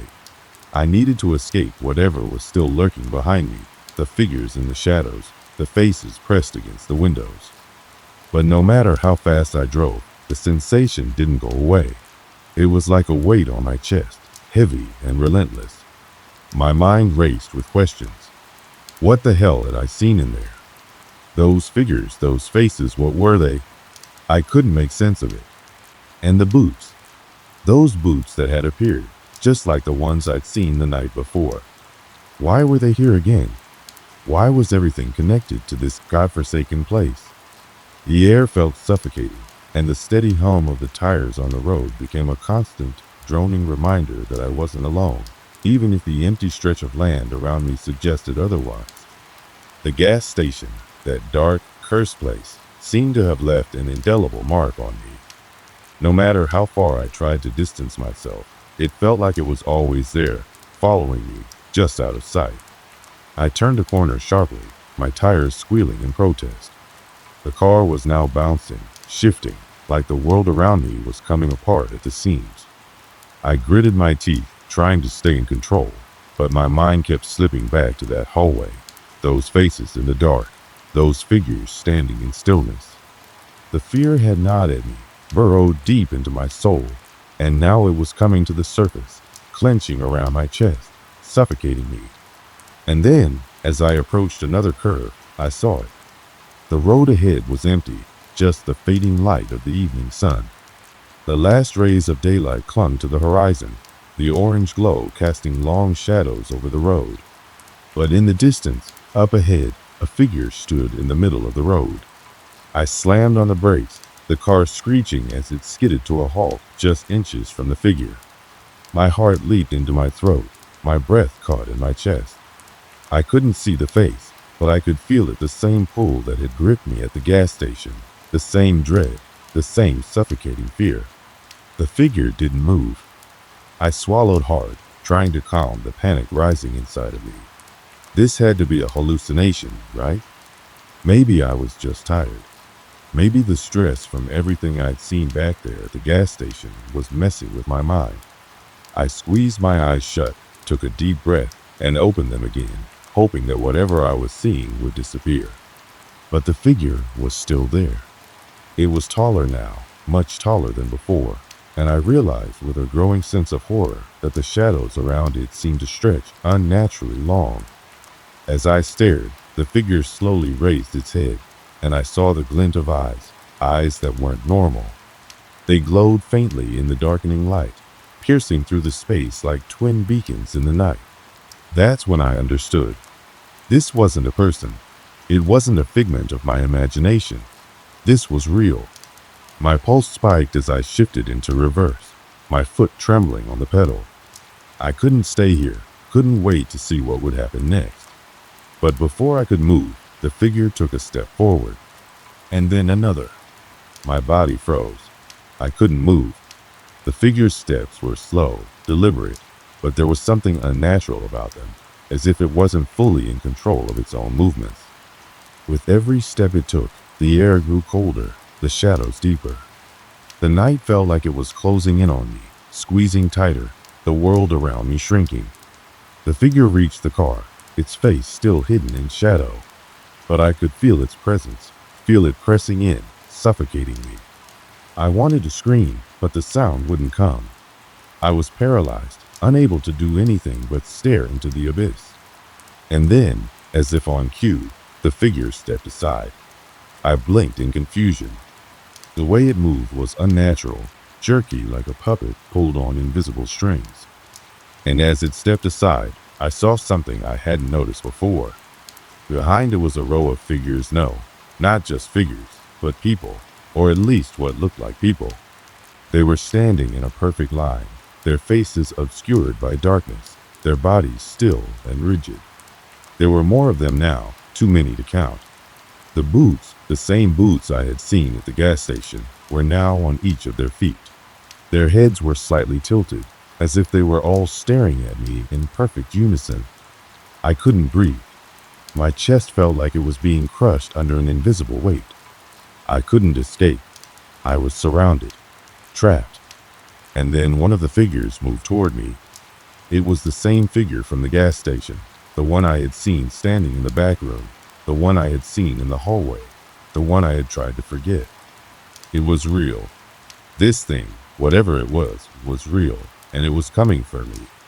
The air around me grew colder, and I could feel my body trembling, the fear crawling up my spine, spreading through my veins like ice. It reached the car, its face still hidden in shadow, and I could feel its presence more strongly now, like it was pressing against me from all sides. My heart pounded in my chest, my pulse racing. I had never felt such terror before. And then the figure spoke. Its voice wasn't a voice at all. It was like the whisper of 1,000 winds, the crackle of dry leaves in the dead of winter. The words were incomprehensible, but I could feel the weight of them pressing against my mind, pushing through my thoughts. You shouldn't have come back. I wanted to scream, to shout, to do anything to make it stop. But my voice was gone. My body refused to obey. I was trapped in a nightmare, and there was no way out. The figure leaned in closer, its face still obscured by the shadows, and I could feel the coldness of its breath on my skin, the faintest brush of something icy against my face. And then, just as suddenly as it had appeared, the figure stepped back. I didn't hesitate. I slammed the car into gear and floored the gas pedal. The tires screeched as I sped away, the headlights casting long shadows on the road ahead. But no matter how fast I drove, no matter how far I went, I could still feel their eyes on me. I could still feel their presence, lingering in the air, following me. I didn't know what had happened that night or what those figures were. But I knew one thing for sure. I would never be able to forget what I had seen, what I had experienced. I didn't know how long I'd been driving. Hours, maybe? Time seemed irrelevant now, as if the road had become an endless loop, stretching out into a void that had no beginning and no end. The car's headlights were the only things keeping me anchored in the physical world, but they didn't seem to help much. The darkness ahead felt oppressive, thickening with every mile I traveled. The figures, the voices, they haunted me. The shadowy figures from the gas station. They had been in the rearview mirror, in the headlights, and most disturbingly, in my mind. Even though I was miles away, I could feel their presence. It was like something had latched onto me, a weight that wouldn't go away. I couldn't escape it, no matter how far I drove, how fast I pushed the car. The fear never left me. The road blurred as I tried to focus on the path ahead, but all I saw were those same eyes, those same movements, closing in on me. The figures had spoken to me, and their words echoed in my ears, over and over again. You shouldn't have come back. It was too much. My mind was starting to fray. I hadn't stopped since I left the gas station, and I wasn't sure I could keep going. I pulled over to the side of the road, the tires crunching on the gravel. The car's engine idled as I sat there, staring out into the dark expanse, the silence of the night pressing in on me. I had to figure out what was going on. I had to make sense of it. But what was there to make sense of? I had seen the figures, but they weren't human. They weren't just people who happened to be at the gas station. No, they were something else, something ancient, something not of this world. But why me? What had I done to deserve this? As the minutes stretched into what felt like hours, I couldn't shake the feeling that I was being watched. It wasn't just a sensation anymore. I felt eyes on me, piercing, unrelenting. Every creak of the car's interior, every gust of wind against the window, made my skin crawl.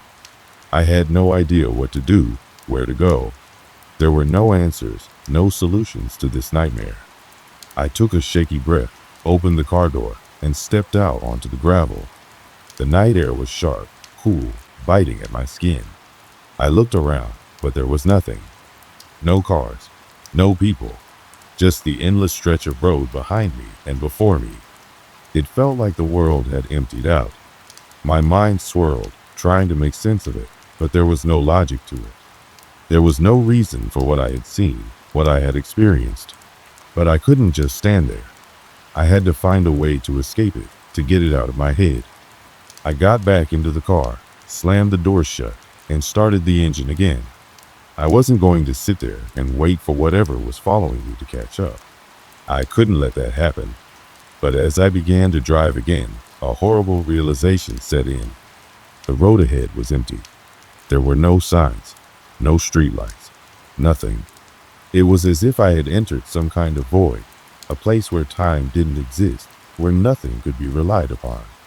I pushed the gas pedal down, but the car didn't move. It was like it had stopped responding to my commands. I pressed harder, my heart racing, but it was like the engine had gone silent. I couldn't hear anything anymore, except the distant hum in my ears. The silence was deafening. Panic surged again, my hands shaking as I tried to turn the steering wheel to make the car go somewhere anywhere. But it was useless. It was as if I was stuck in place, suspended in this vast emptiness. And then, from the corner of my eye, I saw it. A figure, standing in the middle of the road.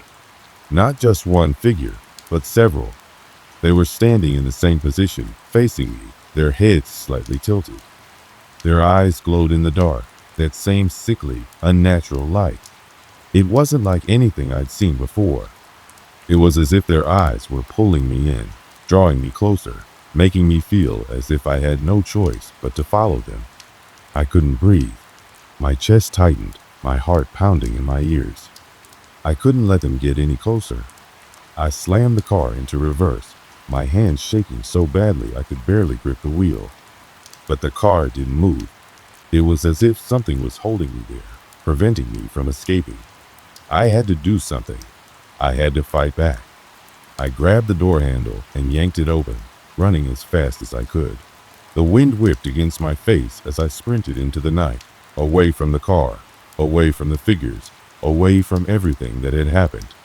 My mind screamed at me to stop, to turn back, but I couldn't. I couldn't let them catch me. The figures didn't move. They just stood there, their glowing eyes following my every step. I ran for what felt like hours, the darkness pressing in on me. My legs burned, my breath came in ragged gasps, but I kept going.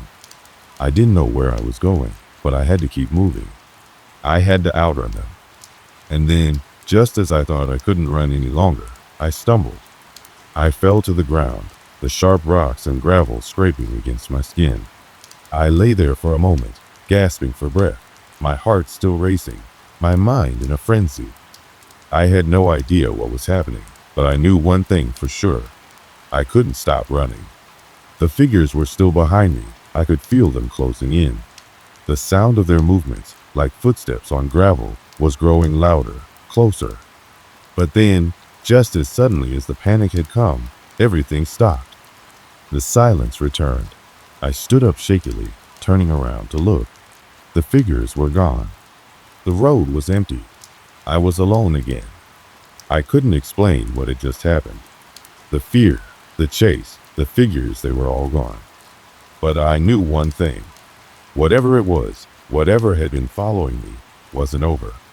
I wasn't free. I didn't know how to get away from it. I didn't know how to stop it. And as I stood there, trembling, staring at the empty road, I knew that the answer wouldn't come easily.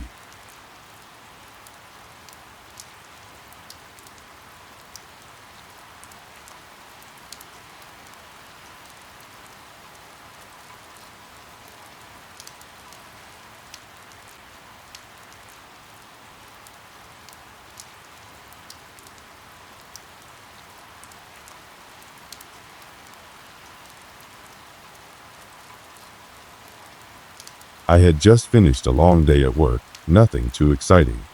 It had been a normal Tuesday, the kind of day that doesn't stand out in your memory, except for the usual mundane details. The same traffic jam on my way to the office, the same overly crowded lunch break, the same emails piling up. But something changed that evening. It started small, nothing that would raise a flag at first, but as it unfolded, it became clear that this night wouldn't be like any other. I live in a small, somewhat forgotten town, far from the excitement of the city, where everything moves slowly and nothing new seems to happen. The kind of place where everyone knows everyone, and the streets are quiet at night, except for the occasional car passing by. It's the kind of place that can lull you into a sense of false security. But for the first time, I felt a strange unease settle in my gut as I boarded the late-night train. This wasn't just any train. It was the same train I'd taken countless times before. I had become accustomed to the rhythmic hum of the wheels against the track, the occasional flicker of the overhead lights, and the low murmur of other passengers. The carriages were always sparsely populated in the late hours, mostly commuters like myself heading home after long days, their faces tired and indifferent. I boarded the train around 11:30 p.m. after a late shift at work. The station was quiet, and I was eager to get home. I sat in my usual spot by the window, my bag on the seat next to me. The train wasn't crowded, just a few people scattered throughout the car, each absorbed in their own world. As the train pulled away from the station, I could feel my body start to relax, the hum of the train providing a soothing background to my thoughts. But then something odd happened. The train was supposed to stop at 3 stations before mine. One at the outskirts of town, another at a quieter neighborhood, and the last at a small stop near the woods. I had taken this route 100 times before, and I knew exactly when to expect each stop. But this time, there was a noticeable difference. The first station came and went. No one got off. The train just kept going, without so much as a pause. At first, I thought maybe there had been a delay.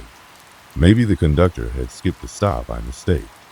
But then the train didn't slow down for the second station either. I started to get a little uneasy. It wasn't like the train just skipped stops, especially not 2 in a row. I glanced around at the other passengers, hoping to catch their eye and share a look of confusion, but they were all staring blankly ahead, as if they hadn't noticed anything unusual. I pulled out my phone to check the time, and when I glanced at the screen, I noticed something that made my heart skip a beat. The map of the train route, which I always kept open when I traveled, wasn't showing the usual stations. Instead, it displayed something else, a stop that I had never seen before. It was just a small dot on the map, sitting between the 2 stations that the train had just passed. My phone froze for a moment, and then the map refreshed, returning to its usual route. I sat there, staring at the screen, trying to process what I had just seen. The map had glitched, or maybe it was a mistake. I wasn't sure, but the sense of unease only deepened. The train continued its journey, and the rhythmic sound of the tracks beneath us was the only noise in the otherwise silent car. My heart was racing, but I did my best to ignore the creeping feeling of dread building inside me. I had taken this train 1,000 times before. Nothing had ever happened. At least, that's what I told myself. By the time the 3rd station came into view, I was already on edge. The train slowed, But as it approached the platform, I realized something was off. The platform wasn't lit up like it should be at this hour. It was dark, eerily dark, like no one was there to board or get off. The train passed the station without even slowing down, moving faster now, as if it had somewhere to be, somewhere urgent. That's when I knew something wasn't right. The train wasn't on its usual route. It wasn't supposed to be this quiet, this empty. I couldn't shake the feeling that I was heading somewhere unfamiliar. I tried to shake it off, but the growing sense of dread was hard to ignore. As the train moved further into the night, I had to wonder where was it going? And why had it skipped those stops? I stood up and made my way toward the front of the train, where the conductor usually sits. The door to the front cabin was closed, but I could hear the faint sound of movement inside. I knocked lightly, my stomach tight with anxiety. No answer. I knocked again, louder this time. Still nothing. I felt my heartbeat pick up as the train swayed gently, the only sound the hum of the engine as it powered through the darkness. I turned around and made my way back to my seat, my mind racing. I tried to calm myself down, but the unease wouldn't go away.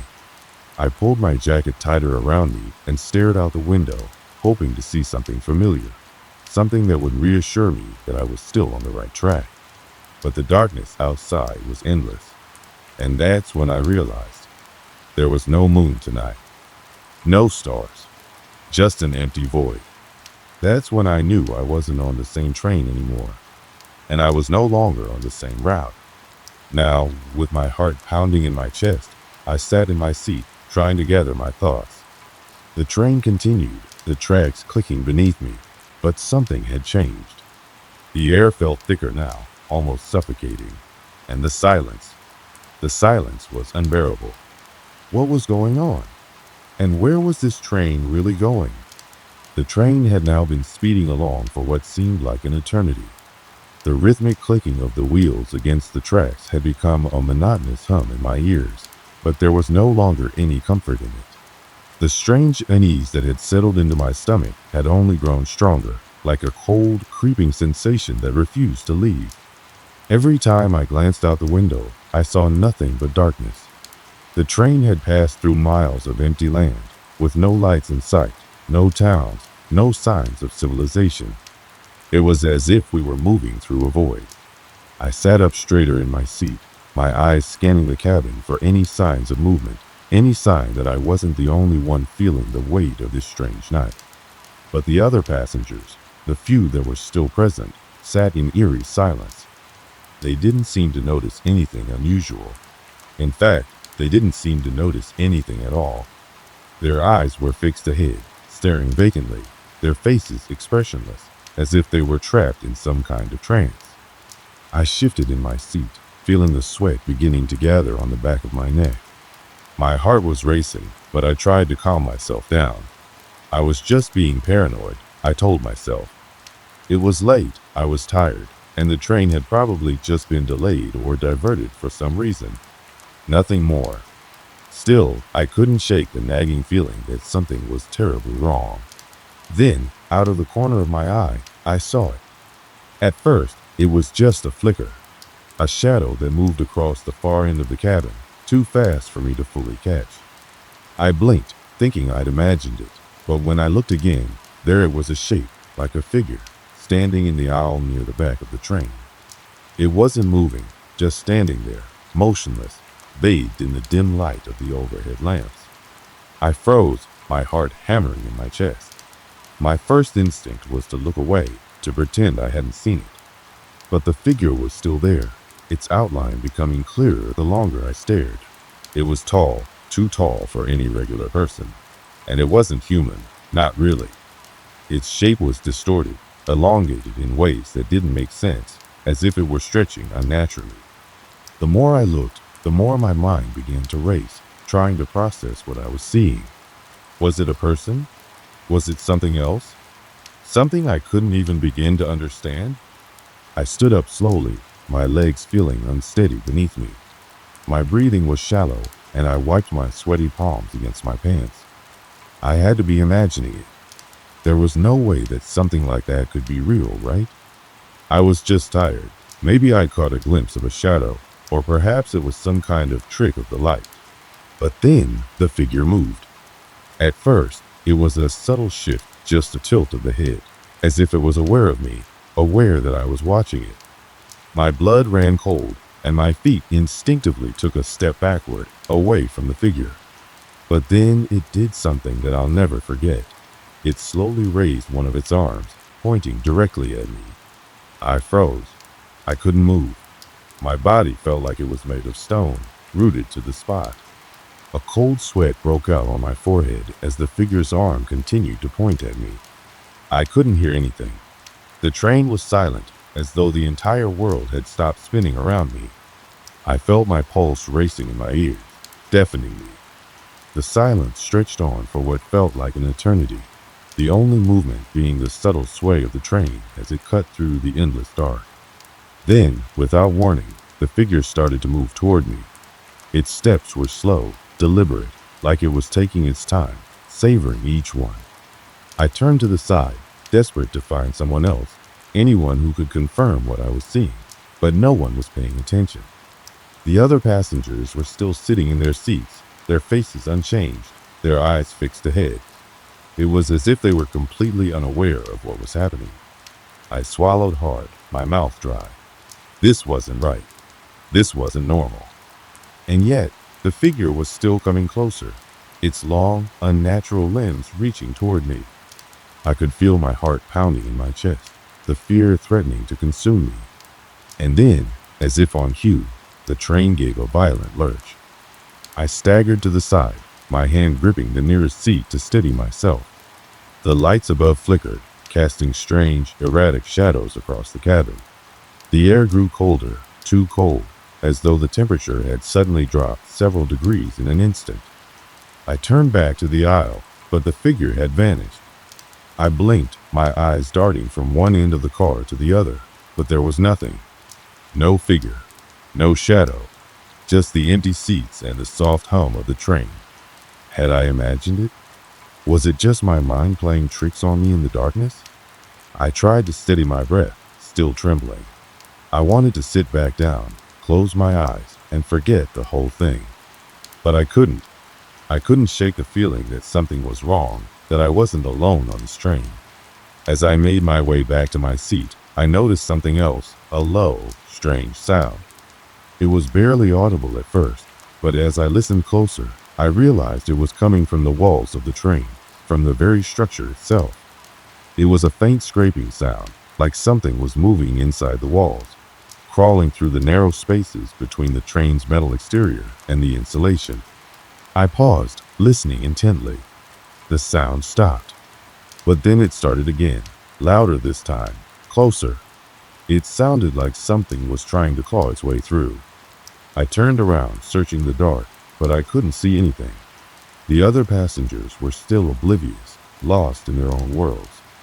But I knew something was in the walls. Something was moving, something that shouldn't be there. My heart was racing now, panic setting in. I had to get off this train. I had to get off before whatever was in the walls came out.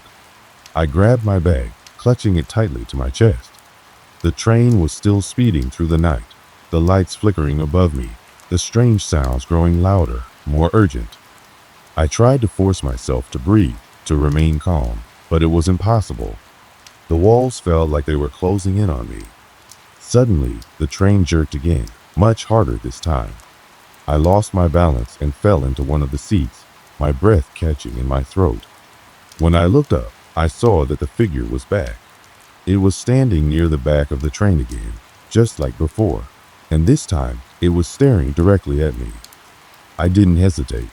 I bolted from my seat and ran toward the door to the next car, my hands shaking as I gripped the handle.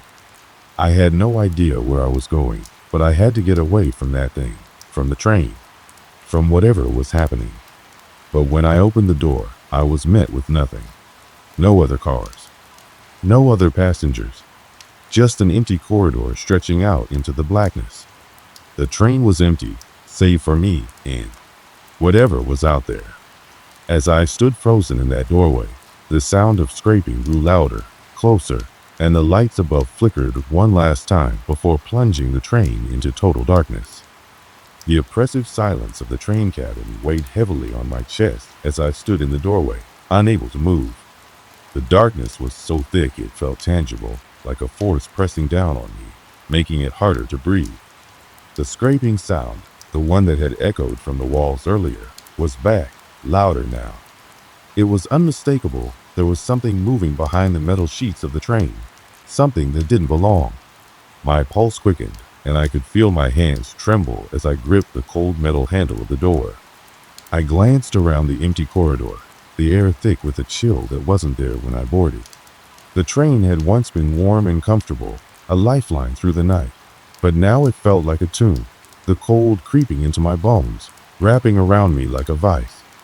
The lights above flickered again, casting harsh shadows across the narrow hallway. I blinked, trying to adjust my eyes to the dim, erratic lighting. The train's hum, which had once been soothing, now felt distorted, almost alien. It no longer seemed like a machine running on tracks, but like a creature, its deep, mechanical growls vibrating through the floor beneath my feet. The scraping was louder now, closer. I took a step back into the car, eyes scanning the space for anything that could explain the sounds. But there was nothing. No sign of the figure, no sign of movement. Just the endless rows of empty seats. My breath hitched in my throat, and I fought the urge to scream, to do anything that would shatter the unnatural stillness of the train. I had to get out. I had to find answers. I bolted from the door, stumbling slightly as I ran down the aisle. The sound of my footsteps was far too loud in the stillness, echoing off the walls, but I didn't care. I had to move. My mind raced, trying to find a way to make sense of the chaos around me. Where was everyone? Why were they all acting so strange? What had happened to this train? I reached the end of the car and grabbed the door handle, my fingers slick with sweat as I pulled it open. The corridor stretched before me, empty and dark, but it was the only place left to go.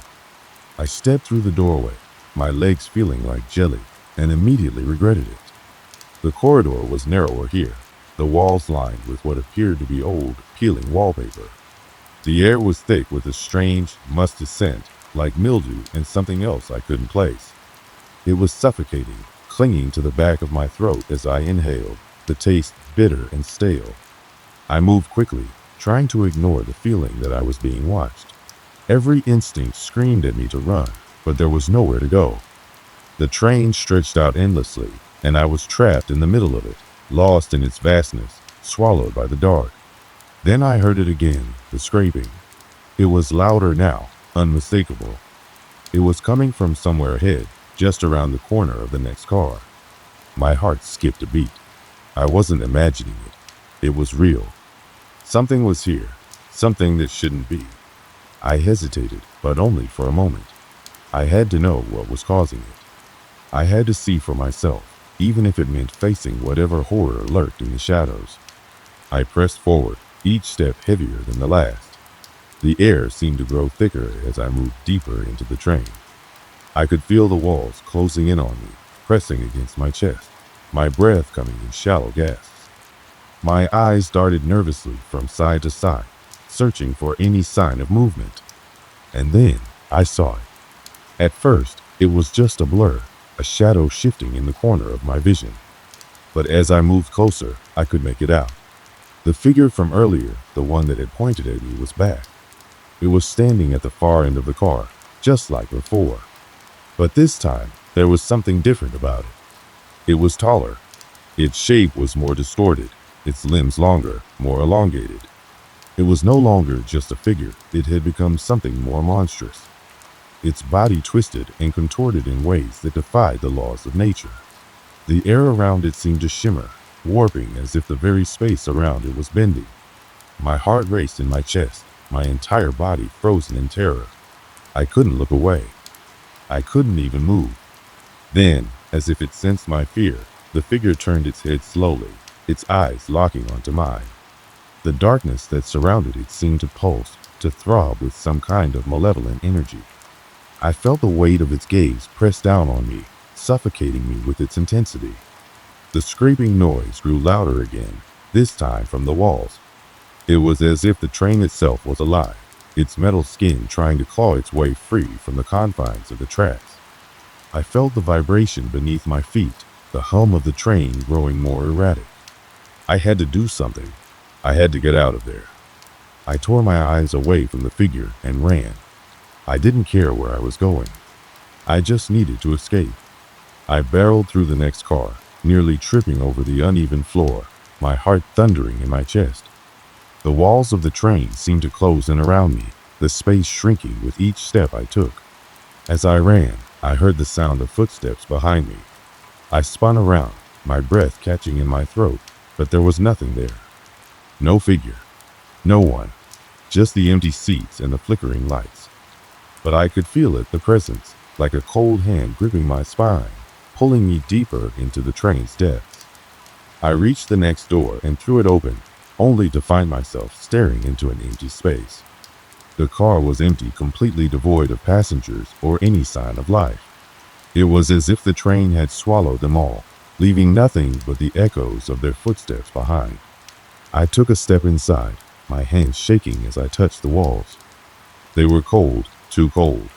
The temperature had dropped significantly, and I could see my breath misting in the air. The lights overhead flickered once more before going completely dark.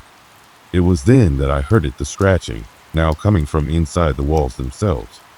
My mind reeled. What the hell was happening? I moved along the dark corridor, guided only by the faintest light from the emergency exit signs. The temperature continued to drop, and the air grew heavier, harder to breathe. The train was no longer just a machine. It was something else, something that didn't belong to this world. And then I saw something else. A door at the end of the hallway that hadn't been there before. It was cracked open, a faint light spilling out from the gap. I didn't want to go there. Every fiber of my being screamed at me to turn around, to run as far away as I could. But I couldn't. I had to know. I had to find out what was going on. I moved toward the door, each step filled with dread. The closer I got, the more intense the feeling of wrongness became, until it was almost unbearable. It was as though something was watching me, waiting for me to open that door. When I reached it, I hesitated. My hand hovered over the handle, my breath coming in ragged gasps. And then the door swung open on its own. The darkness inside was absolute. The room beyond the door was like a void, an empty space that stretched into eternity. And standing in the center of it was the figure. I stood there, my back pressed against the cold metal door, heart pounding in my chest. The sound of my breath, sharp and frantic, was the only thing that broke the silence around me. Every part of me screamed to run, to escape, but my feet felt like they were glued to the floor, unable to move. I could still feel the weight of the creature's gaze pressing down on me, its eyes burning with an unnatural hunger. For a moment, I thought I might pass out from the sheer terror coursing through my veins. My thoughts were a blur, spinning in circles as I tried to make sense of everything. The train, the passengers who had disappeared, the figure that had followed me, growing more monstrous with each encounter. None of it made sense, but there was no time for logic now. I turned my head slowly, my eyes scanning the empty car in front of me. The walls seemed to pulse, the very air vibrating with an unearthly energy. It was as though the train itself was alive, breathing in the darkness that surrounded us, feeding off it. The room before me seemed endless, stretching into infinity, the lights flickering and dying in rapid succession, like a countdown to something horrific. I took a deep breath, trying to steady myself, but the air was so thick with fear that it was suffocating. It felt like the entire world was pressing in on me, closing off all possible escape routes. The walls seemed to bend inwards, the space shrinking, making it harder to breathe. And the figure of the thing that had been following me was still there. It was standing in the center of the room, its twisted form bathed in shadows. It was smiling. I couldn't tell if it was a grin, a snarl, or something far more sinister, but the expression was unmistakable. The figure's face, or what I assumed was its face, was stretched and malformed, its features twisted in ways that no human face should ever be. It wasn't just the grotesque smile that sent chills down my spine. It was the way it moved, the way it seemed to glide across the floor with no sound, no effort, as if it were an extension of the darkness itself. I took a step back, then another, but my feet seemed to move on their own, dragging me further into the room. I couldn't stop myself. It was like the very air was pulling me towards it. I tried to scream, but no sound came out. My throat was dry, constricted with terror. The scraping sound was louder now, coming from all sides. It was as if the walls themselves were alive, scraping against the train's metal frame, like something was trying to tear through from the outside. I could feel the vibrations in my bones, the rumble beneath my feet, the sensation that the train was no longer running on tracks, but something else entirely. I swallowed hard, my mind racing for a way out. My hand trembled as I reached for the door handle, but the door wouldn't budge. It was as if it had been sealed shut, trapping me inside this nightmarish reality. I slammed my fists against it in a futile attempt to escape, but the metal surface didn't give. Panic surged in my chest as I realized that I was trapped, with nowhere to go. And then I heard it. A voice! It wasn't human. It wasn't even close to being human. It was a low, guttural growl, like something ancient, something that had been buried for centuries, stirring to life once more. The voice was coming from the figure, or from somewhere behind it, no, inside it. I couldn't tell, but it wasn't just a sound. It was a presence, a feeling that radiated from the very core of my being, shaking me to my foundations. Come closer, the voice rasped, its tone dripping with malice. I froze. For a moment, I thought I might be imagining it, that the fear had finally taken hold of me and twisted my senses. But then, the figure took a step forward, its long limbs stretching impossibly, its body elongating as it moved closer. I couldn't breathe. I couldn't move. It was as though time itself had slowed, the seconds stretching into eternity. The figure's eyes, dark and void of anything human, locked onto mine. Do you want to know what's happening here? The voice asked, its tone almost playful now, as if it were toying with me. Do you want to see what you become a part of? I could barely process the words, let alone understand them. My heart hammered in my chest, my mind a swirl of panic and confusion. What was happening? What was this thing? Why was it here? What was it trying to show me? It took another step forward, and this time I could feel it, the oppressive weight of its presence. It was as though the very air around it was warping, changing, like reality itself was bending to its will. I wanted to scream, to run, to do anything to get away, but I couldn't move. I couldn't even breathe. You think you're on a train, the voice continued, its mocking tone sending ice through my veins. But you're not. This is not a train, and these are not your passengers. This is a prison, and you are part of it now. The words hit me like a physical blow. A prison? I was part of it? I didn't understand. I couldn't understand. The panic was consuming me, swallowing me whole.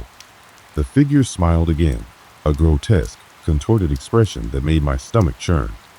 It reached out with its elongated hand, fingers stretching impossibly long, and touched my arm. The moment it made contact, a surge of energy shot through me, cold and violent. My body jerked, my vision spinning as though I were being pulled in every direction at once. I couldn't move. I couldn't think. I was drowning in a sea of sensation, each moment more disorienting than the last. And then a flash of images hit me, one after another, faster than I could process. The train, but not the one I knew. This was a different train, one that seemed to exist outside of time and space. The walls of the train were covered in strange symbols, ancient and twisted, marking the train as something not of this world. The passengers, no, they weren't passengers at all. They were prisoners, each one trapped here, bound to the train, unable to escape. Some of them were still alive, their faces twisted in fear, their bodies broken and battered. Others were nothing but empty shells, their spirits consumed by the train, trapped forever. And then I saw it, a figure, no, the figure. It wasn't just a creature. It was something older, something far more powerful. It was the source of everything, the one who had created the train, the one who had trapped us all. Its form was a shifting mass of darkness, a presence that existed beyond comprehension. I gasped, pulling away from the vision, my chest heaving. The figure, the thing standing before me, was no longer just an anomaly. It was part of something far darker, something I had no hope of understanding. But I could feel it now, deep in my bones. I was a part of it. I was trapped in this nightmare, caught in the web that had been spun long before I had stepped onto the train. The figure's smile widened, its eyes gleaming with malice. "Welcome to the train, my dear. You'll never leave." And then, everything went black. When I regained consciousness, the world around me had changed, shifted into something almost unrecognizable. The crushing weight that had once pressed against me had lifted, and the air felt thick with silence, as if the very atmosphere had been drained of all sound. I could no longer hear the train's steady rhythm, the sound of the wheels grinding against the tracks, or even the faint hum of the lights above. It was as though the train itself had vanished into the ether, leaving nothing but a void in its place. I slowly sat up, my hands trembling as I pushed myself off the cold metal floor. The sudden rush of dizziness nearly brought me back to the ground, but I forced myself to stay upright, to stay alert. My eyes darted around the space I found myself in. It was a small room, dimly lit by a single flickering bulb above. The walls were covered in a dark, oily substance that I couldn't quite identify, and the floor beneath me was slick, like something was seeping from the cracks in the walls. For a moment, I thought I was still trapped, still within the train's clutches. But then I realized it was quiet. Too quiet. No strange figures lurking in the corners. No cold, unnatural presence. No disembodied voices whispering from the shadows. Just silence. I was alone. Or at least, I thought I was. I stood slowly, my legs unsteady as I walked to the door and placed my hand on the handle. The door creaked open with an eerie groan, revealing a narrow hallway that stretched on for what seemed like miles. The hallway was dark, save for a few distant lights that flickered sporadically, casting long, unsettling shadows along the walls. I hesitated for a moment, my mind racing with questions I couldn't answer. Where was I? What had happened to the train? To the passengers? And most of all, where was the figure, the creature that had followed me, tormented me, shown me the horrors of the train? I stepped into the hallway, the sound of my footsteps, the only noise in the stillness. Each step seemed to echo in the emptiness, reverberating off the walls, as if the very space itself was waiting for something, watching me. My heart beat faster as I moved further down the corridor. Each door I passed locked and dark, no sign of life anywhere. It was as if the world had emptied out, leaving only me, stranded in this forgotten place. And then I heard it. A faint sound at first, like a distant murmur or a soft, breathless whisper. It was coming from the end of the hall. I could feel the hairs on the back of my neck stand up as the whisper grew louder, more distinct, though I couldn't make out the words. It was a voice, no doubt about it. But who? What was it?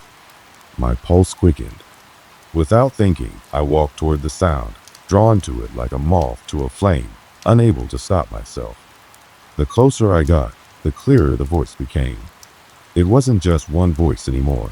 It was many, overlapping and distorting, a chorus of hushed voices speaking in a language I didn't recognize. The closer I got, the more I felt the weight of their words pressing down on me, as if they were filling my mind, drowning my thoughts. As I reached the end of the hallway, I found a door. Unlike the others, this one wasn't locked. I turned the handle, my heart racing as I pushed it open. What I saw on the other side made me stop dead in my tracks. It was the train. But it wasn't the train I remembered. It was wrong. The walls were no longer made of steel and metal. Instead, they seemed to be alive, pulsing with a dark, oily substance that moved with a life of its own. The seats were covered in stains, some fresh, some old, and the floor beneath my feet was slick with something I couldn't bear to look at. The lights flickered erratically, casting unsettling shadows that danced across the walls like distorted figures. But what truly took my breath away was the sight at the center of the room. The figure. It was there, standing in the middle of the car, its grotesque form, just as I remembered it, its twisted face contorted into that grotesque grin, its body writhing and shifting in ways that were impossible to comprehend.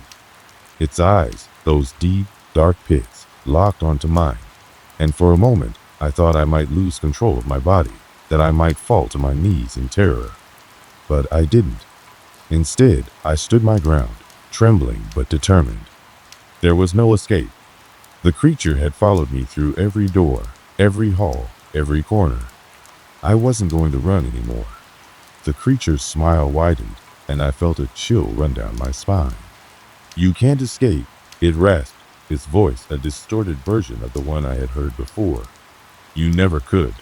I opened my mouth, but no words came out. What was I supposed to say? How could I explain what had happened? How could I possibly fight this thing that was not just a creature, but a force that bent reality itself to its will? But before I could even think of a response, something inside me snapped. The overwhelming fear, the crushing sense of helplessness, faded into a cold, bitter clarity. I wasn't powerless. I wasn't alone. Not anymore. I stepped forward, slowly at first, but with each step, my confidence grew. The creature watched me, its eyes never leaving mine, but it didn't move. It stood still, almost waiting for me to come closer. "Leave this place," I said, my voice shaking but firm. "I'm not afraid of you anymore." For a moment, the creature seemed to pause, as though considering my words. Its grin faded slightly, replaced by something else, something darker, more sinister. Then, without warning, it lunged toward me, its arms extending with horrifying speed. I stepped back, but I didn't run. I knew if I did, it would be the end. Instead, I reached out, my hand trembling as I grasped the nearest object, a rusted pipe that lay discarded on the floor. With all the strength I could muster, I swung it at the creature, striking it across the chest. The creature recoiled, its form flickering like a dying flame. It howled, a sound that reverberated through the very walls, a sound that shook me to my core. But it wasn't enough. It didn't fade away. It didn't vanish. Instead, it began to shift, its form disintegrating before my eyes, collapsing into itself like a dying star. I couldn't look away as its body twisted and writhed, collapsing into a puddle of blackened goo on the floor. The shadows that had once clung to it seemed to bleed out, disappearing into the darkness, leaving nothing behind. I stood there, frozen in shock, watching the remnants of the creature dissolve into the floor. The air felt lighter now, as if the weight of the nightmare had finally lifted. But there was no sense of relief, no sense of victory. The train was still there, or whatever this place had become. I couldn't escape it, not yet. But I had time now, time to understand, time to find a way out. With that, I turned, my steps slower now, but filled with purpose. I had no answers, no explanation for what had happened or why. But one thing was certain, I had survived. And I would keep fighting until I could leave this place. The door behind me slammed shut, and I felt the vibrations of the train underfoot, the quiet hum of its journey resuming once again. Whatever the creature was, whatever this place was, I was no longer its prisoner. But the questions remained. What had I been a part of? Where was I? And would I ever truly be free? The silence of the train was all that answered. The hum of the train's movement had returned, but this time it felt different, heavier, as though the very tracks beneath it were worn thin by the weight of secrets far older than anything I could understand. I stood there, in the now desolate hallway, feeling the presence of something far larger than myself. The walls seemed to pulse with the remnants of what had happened, the memories of that creature, of its twisted form, its distorted voice, the fear it had instilled in me. But that fear had faded. Not completely. No, it was still there, lingering in the recesses of my mind, waiting to strike when I least expected it. But I wasn't afraid of the creature anymore. I wasn't afraid of the train either. I'd learned something in that moment of confrontation. Something crucial. This place, this cursed train, Whatever it truly was a reflection of me, of the deepest fears, the darkest corners of my own mind. The creature, the endless halls, the whispers, it was all a manifestation of everything I had avoided, everything I'd feared confronting. The train wasn't something I could escape from by running. There was no physical escape. I wasn't running from the monster. I was running from myself. But now I was done running. As I walked through the narrow hallway, I noticed the doors lining the walls. They were all different, marked with symbols I couldn't quite understand, all seeming to beckon me toward them, promising some kind of truth behind their sealed surfaces. Yet, each door felt just as unsettling as the last. There was something inherently wrong about each one. The marks, the stains, the smell of something rotting in the air. I didn't open them. I knew better now. Whatever lay behind those doors, I didn't need to know.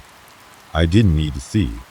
I had faced the darkness in its rawest form, and it was no longer a mystery to me. The truth was simple and brutal. This train was not meant to be understood. It wasn't meant to make sense. I had already accepted that. And in a strange way, that acceptance brought a kind of peace. There was no sign of the creature anymore. No sign of the unsettling presence that had hung over me since the moment I had boarded. It was as if it had never existed at all. I could hardly remember the details now, the twisted, rotting form, the eerie whispers that had drowned out every thought, every coherent moment. It all seemed distant, almost surreal. But the truth was, I wasn't sure if the creature was really gone. Was it a part of me, something I had conjured in the depths of my mind? Or had it truly been a malevolent force that existed somewhere beyond this dimension?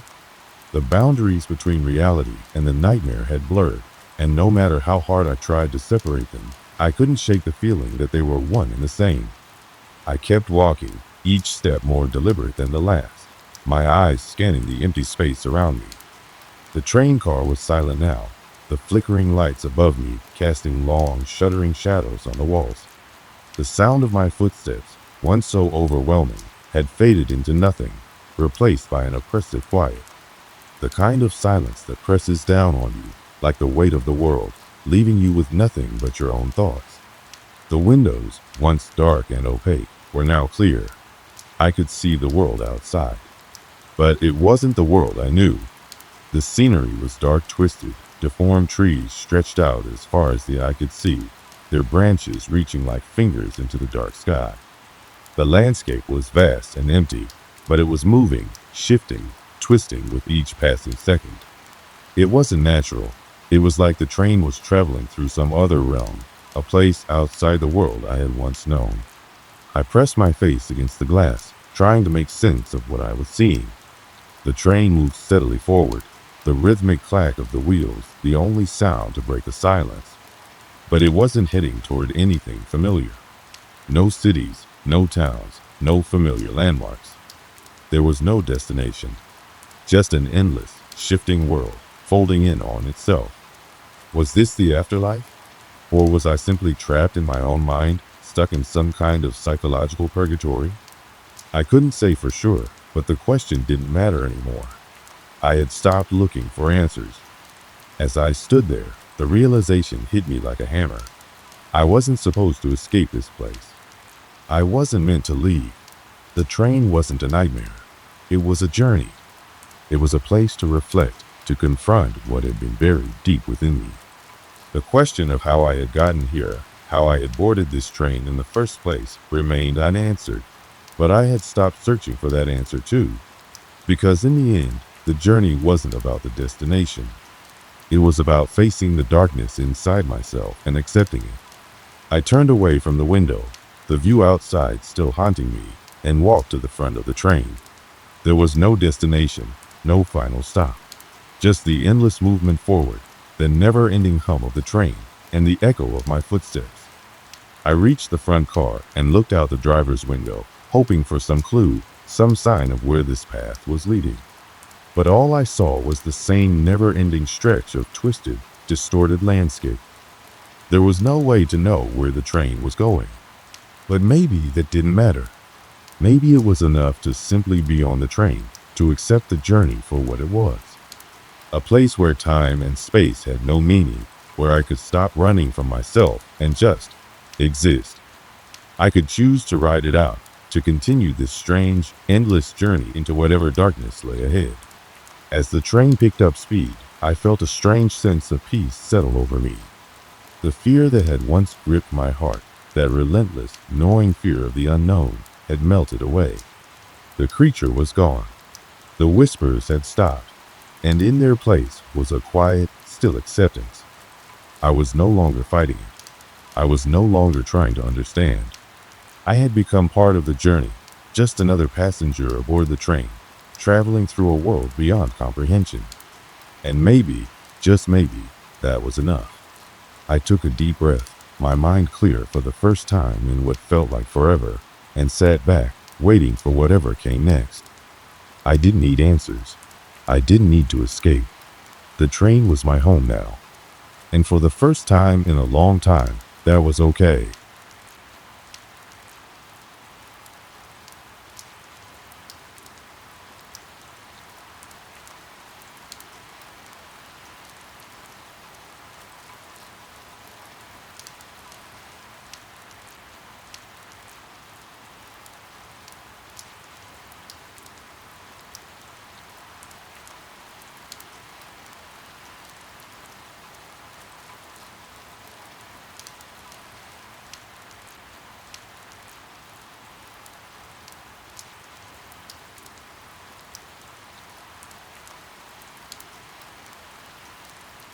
I was in the middle of my usual routine, heading out for a weekend camping trip with a few friends, something we did every year. It was our way of escaping the hustle and bustle of daily life, the noise of the city, and the constant demand for attention from the world around us. I wasn't looking for anything out of the ordinary. My buddies and I had packed up our camping gear, loaded the car, and made the 2-hour drive to the secluded woods we had been visiting for years. The place was known for its peace and serenity, tucked away in the far reaches of the countryside. I've always loved the outdoors, hiking, fishing, and just being out in nature. This was the type of trip that had become a tradition for us. We weren't adventurers or thrill seekers by any means. We just wanted to enjoy the stillness, to forget about our busy lives for a little while, and sit by the fire, share some laughs, and maybe tell a few stories. Nothing out of the ordinary. Nothing strange. We were all familiar with the area, had been coming here for years, but there was something about this trip that felt different. I was traveling with 3 close friends, all of whom I had known since high school. First, there was Scott, a quiet guy who often kept to himself, but was a loyal friend. Then there was Neil, who loved a good adventure and was always the one to push us into doing something bold. Finally, there was my best friend, Jared, who always had a joke ready and a mischievous grin that could lift anyone's mood. We made a perfect group, balanced out by each other's strengths and quirks. We set up camp near the edge of a forest, a spot that we'd always chosen for its proximity to a small, meandering creek that ran through the woods. It was peaceful here, away from any signs of civilization. The quiet was almost oppressive, but that was the charm. As night fell, we started our usual campfire routine, roasting marshmallows, laughing, and joking around. As the fire crackled, I couldn't help but glance toward the dense woods that surrounded us, the trees swaying slightly in the evening breeze. It was a beautiful sight, yet there was something unsettling about the silence that lingered. Everything felt fine at first, normal, even. There was nothing in the air to suggest anything unusual. But then, a strange feeling began to settle in my chest, though I couldn't pinpoint why. It wasn't anything specific, just an unease that started slowly, creeping into my thoughts. We were all sitting around the fire when Scott first noticed something. He had always been the more observant one, the one to notice things that others might overlook. He suddenly pointed to the dark outline of the woods and said, "Did you hear that?" At first, we all brushed it off as the wind or an animal moving through the trees. But then Jared, always the skeptic, squinted and said, "I don't hear anything." "Are you sure you're not just imagining it?" Scott, however, wasn't convinced. His face was serious as he stared into the darkness. almost as if you were listening for something just beyond the edge of the firelight. I looked over at Neil, who simply shrugged. I couldn't tell if it was just the effect of the firelight or if Scott was truly unsettled, but his nervousness was enough to catch my attention. Maybe it's just an animal, I said, trying to ease the tension that seemed to be building. Yeah, Jared agreed, shifting around uncomfortably. It's just the woods. Things make noise out here. But Scott wasn't so sure. No, he insisted. This wasn't like any noise I've ever heard out here before. It sounded different. At this point, the rest of us had started to feel it too, the strange tension in the air that we couldn't shake off. I glanced over at the tree line again, but there was nothing there. Just the darkness, stretching endlessly into the forest. The wind had picked up, rustling the branches, but there was something about it that felt off. The trees seemed to move in an unnatural rhythm, and it felt like something was watching us. But again, I convinced myself it was just my mind playing tricks on me. We continued with our evening, trying to distract ourselves, but that nagging feeling refused to go away. Scott was the first to suggest we go for a walk to clear our heads. Let's head to the creek, he said, standing up and grabbing his flashlight. We all agreed, figuring that a short walk might help break the strange tension that had settled in. So we walked, our footsteps crunching against the fallen leaves as the dark forest enveloped us. The flashlight beam cut through the night, illuminating the twisted trees and underbrush as we walked deeper into the woods. The sounds of our voices echoed in the silence, and for a moment we felt at ease. But as we ventured further, the air grew colder. The trees seemed to close in around us, their gnarled branches stretching like twisted fingers, creating shadows that danced eerily on the ground. It felt like we were being led somewhere, though we didn't know where. Suddenly, we all froze. In the distance, barely visible through the trees, we saw something, a figure. It was standing motionless just beyond the trees, its outline barely visible in the dim light. It was tall, unnaturally so, and it stood perfectly still as if it were waiting for us. We stood there for a moment, staring at the figure. It didn't move. It didn't make a sound.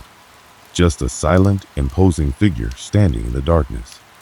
The hairs on the back of my neck stood up, and I could hear my heartbeat pounding in my ears. Scott was the first to break the silence. "What the hell is that?"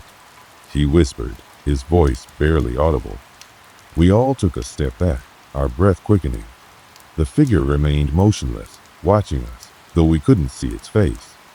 It was a shape in the dark, its presence looming over us like a shadow. "Let's go back," Neil said, his voice shaking with uncertainty. But before any of us could move, the figure began to move. Slowly. It stepped forward, each movement deliberate and unnatural. And that's when we realized it wasn't human. We turned and bolted, running as fast as we could back to camp, not daring to look back. The trees seemed to close in around us as we ran, and the sound of our footsteps was drowned out by the heavy thudding of our hearts. We didn't speak a word when we returned to the camp. None of us dared to. The fire was still burning, but it felt colder than it ever had before. We huddled close to the flames, not daring to venture out into the woods again. That night, sleep didn't come easily. I kept hearing that faint, eerie rustle in the trees. The feeling of being watched never left. It stayed with me long after we packed up and left the woods, lingering in my mind like a shadow that refused to fade. But that was just the beginning. What happened next was far worse. It was the following morning when the first real sign that something wasn't quite right began to make itself known. We woke up to a pale, gray sky, the kind that makes everything feel distant and muted. The air was still heavy with the coolness of the night, and the morning fog still hung in the trees, shrouding the forest in an eerie silence. I could tell that Scott, Neil, and Jared were still uneasy from the events of the night before. None of us had really spoken much since we returned to the campfire, our words weighed down by the feeling of dread that had followed us back from the woods. It was too quiet. There was something unsettling about the quiet of the woods that morning. The camp was still set up, the tent flap swaying in the wind, but there was a strange heaviness in the air that none of us could shake. We ate breakfast in silence, each of us lost in our own thoughts. The wind was light, a soft breeze that barely stirred the branches above us. But even that felt wrong, almost as if the world was holding its breath. The usual sounds of birds, rustling leaves, or distant animals were absent. It was the kind of silence that feels unnatural. We decided to try and continue with the day, hoping the eerie feeling would fade. But as we packed up our gear and prepared to go for another short hike around the campsite, I noticed something that would stay with me long after that trip. I hadn't thought much of it at first after all. It could have been anything, but the more I thought about it, the more it gnawed at me. The woods, the very ones we had walked through just hours before, were different. At the edge of the campsite, where the trees began to thicken, I noticed the ground was disturbed. It wasn't much, just a small patch where the dirt had been scratched up, as if something large had recently passed through. I knelt down, inspecting the area more closely, and saw something that stopped my heart for a moment. Mark's long, jagged scratches ran deep into the soil, leading into the trees. The path was irregular and uneven, almost like it had been made by something dragging itself through the dirt. "Hey," I called over to Scott, who was packing up the gear by the fire. "Take a look at this." He came over quickly, his usual laid-back expression turning to one of concern as he crouched next to me. "What is that?" he muttered, leaning down to inspect the marks. His brow furrowed as he traced the path with his eyes, following it further into the forest. "It's not from an animal," I said, standing up and brushing the dirt from my hands. "No animal I know drags itself like this." He nodded, his face pale. "This is unsettling. What do you think caused it?" "I don't know," I said, my voice quiet. "But I don't like it." Scott and I stood there for a moment, exchanging a look that neither of us could interpret. There was a sense of unease that hung heavy between us. Something didn't add up. Neil and Jared joined us shortly after, and when they saw the marks, they both fell into an uncomfortable silence. Neil, who had been the most adventurous among us, tried to brush it off. "It's probably just some wild animal, or maybe even a person dragging something," he suggested with a nervous chuckle. "We've seen strange stuff out here before." But Jared, who had always been the more cautious of the group, wasn't so sure. "This doesn't look like something an animal would do," he said quietly, his eyes narrowing at the marks. "It's off." The conversation quickly died down, and we all decided to pack up and leave the campsite for a short hike to try and clear our heads. The whole time, I couldn't shake the feeling that we were being watched. It was subtle, but it lingered in the back of my mind. A feeling that someone was keeping their eyes on us from the shadows of the trees. We decided to take a path we hadn't explored in a while, one that wound deeper into the woods, following the creek for a short distance before turning back. As we walked, the air seemed to grow thicker. The trees, which had once seemed comforting, now felt oppressive, as if they were closing in around us. The light from the sky barely pierced through the canopy above, leaving the path below shrouded in dim, flickering shadows.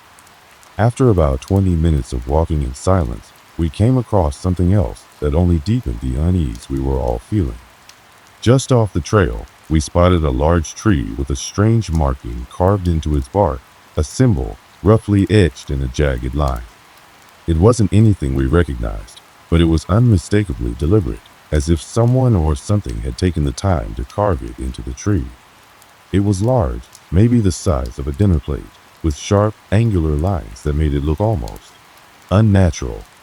"Does anyone know what that is?" I asked, stepping closer to the tree. Neil, usually the one with an answer for everything, didn't say anything at first.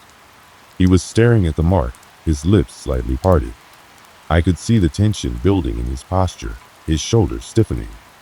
"I've never seen anything like that," he finally said, his voice low. Jared was already looking around nervously, his eyes scanning the forest in every direction. "It's not right. I don't like this. We should head back." That's when I heard it. A sound soft at first, but unmistakable. The sound of something moving through the brush behind us. I froze, my heart leaping into my throat. It was just a rustling at first, but then it grew louder, closer. "Did you hear that?" I whispered, my voice shaking. Scott and Neil both turned their heads quickly, their eyes wide. We all stood still, listening. The sound grew louder, closer, until it was almost right on top of us. I could feel the weight of it, the thudding in my chest. "It's probably just an animal," Neil said quickly, trying to rationalize it. But Jared didn't look convinced. "I don't think it's an animal." The rustling stopped abruptly, and then the woods fell completely silent again. Not even the wind moved. The air felt thick, oppressive, as though the world had paused for a brief moment. "I'm getting a bad feeling," Scott muttered, his voice tense. We all agreed to turn around and head back to camp. We made our way back down the trail, but the feeling of being watched, the oppressive silence, followed us the entire way. The walk back to camp felt longer than it should have, and the light, which had seemed so inviting earlier in the day, now felt distant, almost foreign. By the time we reached camp, I could tell we were all on edge. We didn't speak much after that, each of us lost in our thoughts. The marks on the ground, the strange symbol on the tree, and the rustling sound behind us. It all piled up, creating an unsettling atmosphere that was impossible to ignore. We sat around the fire that night, trying to pretend everything was fine, but the unease never left. The woods outside seemed to grow darker as the night wore on. The trees, which had once provided a comforting cover, now seemed to close in, their branches reaching out like fingers in the dark. The silence was deafening.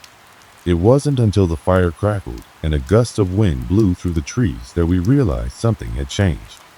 The woods were no longer just silent. They were waiting. The days after the strange encounter by the tree and the unsettling noise in the woods were filled with a growing tension. Every moment felt charged with a strange energy, like the air itself was alive and waiting for something to happen. We couldn't ignore it anymore. The forest wasn't just quiet, it was too quiet. And with every passing hour, the forest seemed to close in a little more, as if something was waiting for us to cross an invisible line. We kept talking about leaving. We all mentioned it at one point or another, how we should pack up and go home, how maybe we had already experienced enough for one trip. But somehow, none of us wanted to be the first to suggest it seriously. The idea of leaving felt like surrendering, and none of us were ready to do that. We had come so far into the woods, and the thought of giving up now seemed foolish. But as the days went by, I could see in all of us that we were becoming more and more unsettled. It started with small things. At night, the wind would pick up, but instead of the usual rustling of the trees, the leaves seemed to scrape against each other with a sound that felt wrong. There was a harshness to it, almost like the trees themselves were straining against the pressure of something unseen.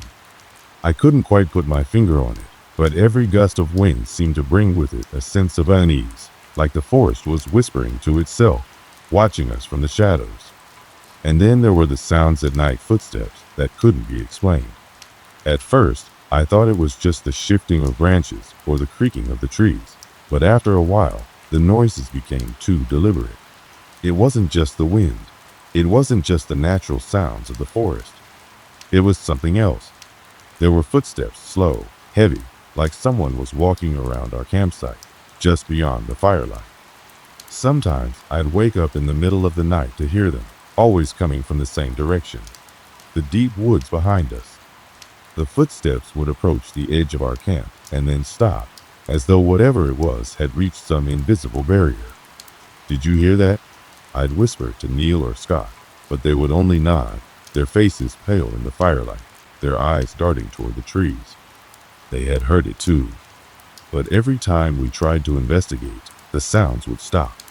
The forest would fall silent, almost as if it was holding its breath, waiting for us to leave the safety of the firelight. We started to set up extra watch shifts, taking turns to stay awake and keep an eye on the dark woods. But no matter how many times we sat up late, straining our ears for any sign of movement, we never saw anything. Just the same empty trees, the same stifling silence. One morning, things took a more alarming turn. We woke up early, the sun barely rising, and as usual, there was a fog rolling in through the trees, enveloping the campsite in a dense white mist. But this time, the fog seemed thicker. It clung to the trees like a wet blanket, and the visibility was so poor we could barely see the path we'd walked down the day before. We all stood there for a few moments, looking out into the mist, wondering if we should just pack up and go. The uneasy feeling I'd been carrying around since we first entered these woods had only grown stronger. That's when I noticed it. The marks on the ground from the previous days had changed. At first, I thought it was just my mind playing tricks on me. But as I knelt down to look more closely, I realized the marks were deeper now, as if something had gone over them again, carving them further into the earth. But that wasn't the strangest part. What stood out were the new mark scratches that weren't there before. They led further into the woods, disappearing into the fog. I stood up, my heart racing. "Scott," I called out quietly. "Take a look at this." He walked over, and when he saw the new marks, his face turned ashen. "They weren't here last night," he muttered, more to himself than to me. His voice trembled as he looked toward the woods. "That's not possible," Neil added, coming over to join us. "We didn't even leave the campsite last night. How could the marks have changed?" We all stared at the ground, the silence between us growing heavier. It was clear that something or someone had been out there. But why? What were these marks leading us to? As we stood there, the first real answer came. A low, guttural growl. The sound came from deep within the trees, where the fog hung thickest. It was unlike any animal noise I had ever heard. It wasn't a howl, a roar, or even a snarl. It was a growl that vibrated through the ground beneath us, low and primal, and filled with a deep, resonating power. The forest around us seemed to freeze. Even the mist, which had been moving, seemed to stop for a brief moment. Jared was the first to react. "We're not alone," he said, his voice hoarse with fear. He didn't wait for any response. He turned and bolted, running toward the camp. The rest of us followed quickly, not needing to say anything. Whatever was out there, whatever had made that sound, was something we didn't want to face. Back at the campsite, we huddled together, a tight knot of fear and uncertainty. The fire flickered weakly in the damp air, its warmth no match for the cold that seemed to seep into our bones. We didn't speak for a while, all of us lost in our thoughts, afraid to look at each other, afraid to voice what was creeping into our minds. Then, just as the sun began to set, we heard the footsteps again. They were louder this time, unmistakable. Slow, heavy, deliberate. The sound was coming from behind us, from the same direction as before. We all turned toward the dark line of trees, where the shadows seemed to stretch longer, darker, like they were reaching toward us. I had no idea what was out there, but I knew one thing for sure. Whatever it was closing in on us. As the night deepened, the tension in the air grew unbearable. Every small sound, the crackle of the fire, the rustling of leaves in the distance, felt like a threat. Every gust of wind felt like a warning. The forest around us was alive, watching, waiting. The footsteps grew louder. There was no longer any question. We had to know what was out there. "Let's go," I said, my voice quiet but firm.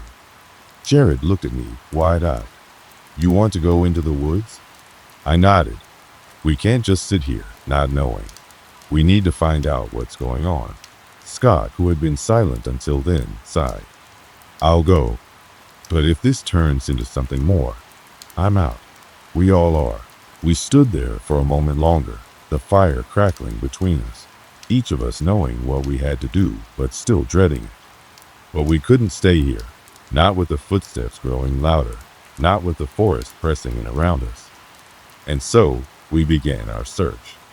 The woods felt different now. The trees, which had once seemed inviting, now felt like a maze, their twisted branches like arms reaching down to snatch us up. The ground beneath our feet was slick with dampness, and the mist clung to our clothes, weighing us down. It wasn't the same hike we'd done earlier. It wasn't even the same forest. With every step deeper into the woods, the air seemed to grow thicker, suffocating. The growls were louder now, more frequent. They weren't coming from any specific direction, but everywhere at once. It was as though we were surrounded, trapped in the heart of something much older, much darker than we had ever imagined. And then we saw it, the source of the sounds. But what we found in the woods wasn't just a creature. It was something that would haunt us for the rest of our lives. We were on the edge of the woods by then, far enough in that we couldn't see the campsite, but not so deep that we felt completely lost. The air was thick, damp with moisture, but it wasn't just the fog that made it suffocating. It was the tension, the sense that something was watching us, breathing down our necks. Every step felt like it could be our last. Every crack of a twig or rustle in the leaves amplified in the stillness of the forest. The growls had stopped, but that only made things worse. The silence was deafening. It was as if the woods themselves were waiting, holding its breath with us. Even the wind had died down, and the trees, once swaying in the breeze, stood unnaturally still.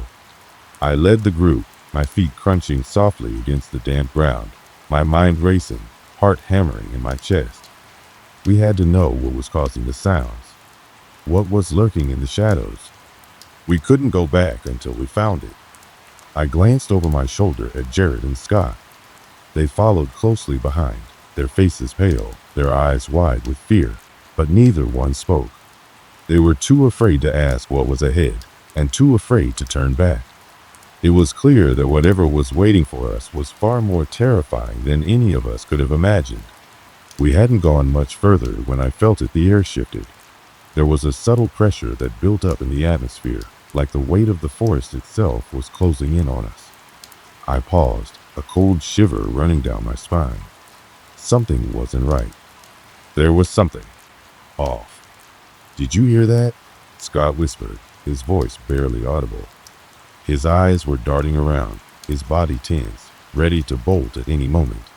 I strained my ears, trying to listen, but the forest remained eerily quiet. And then it came again, footsteps. But not from behind us. They were ahead of us, from the direction we were walking toward. Slow, deliberate steps, dragging through the underbrush, growing closer with each passing second.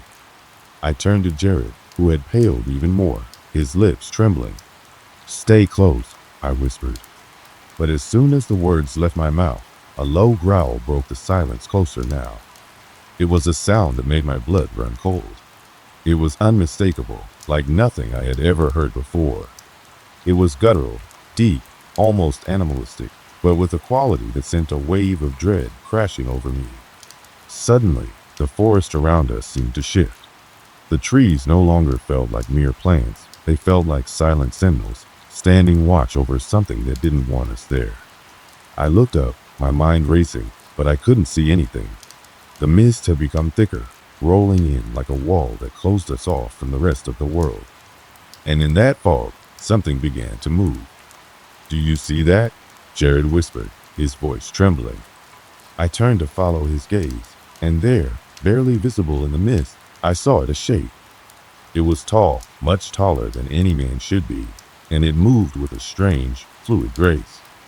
The figure was cloaked in shadows, but I could make out its outline, its silhouette far too tall, far too wrong. The trees seemed to part as it moved, but the space where it stood was colder, darker, as though it was a void where light couldn't reach. The hairs on the back of my neck stood up. Whatever it wasn't human. Then, the air around us seemed to freeze, the temperature dropping dramatically.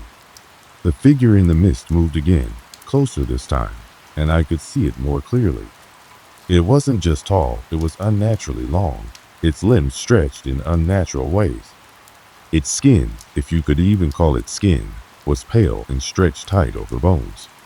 Its face was wrong, a hollow, empty thing, with eyes too wide, too dark, like the eyes of something that had never seen light.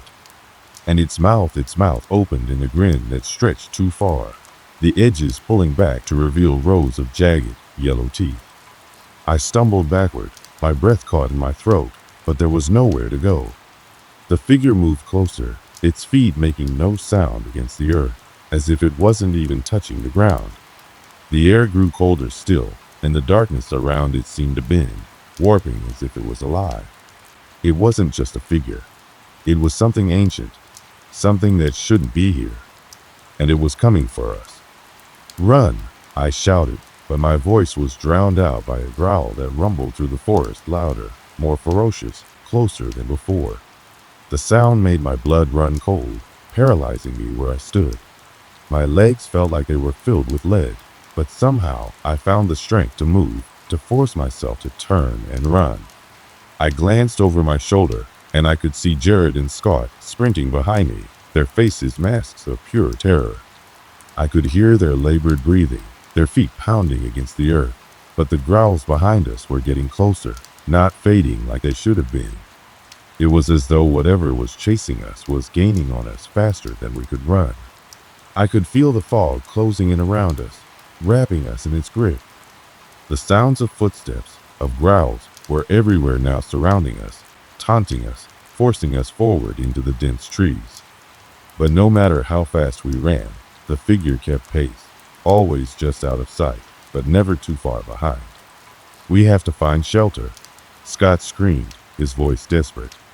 But there was nothing ahead of us, just more trees, more mist, more endless forest. The landscape had shifted in ways I couldn't understand. The woods felt different now, as if it had grown around us, like we were running through an entirely different world, a place where time and space didn't behave the way they should. And then, as I turned a sharp corner between two massive oak trees, I saw it. A clearing! It was like a space that didn't belong in the forest, a patch of grass and dirt that seemed untouched by the dark fog. And in the middle of that clearing stood a massive stone structure, ancient and crumbling, like a relic from another time.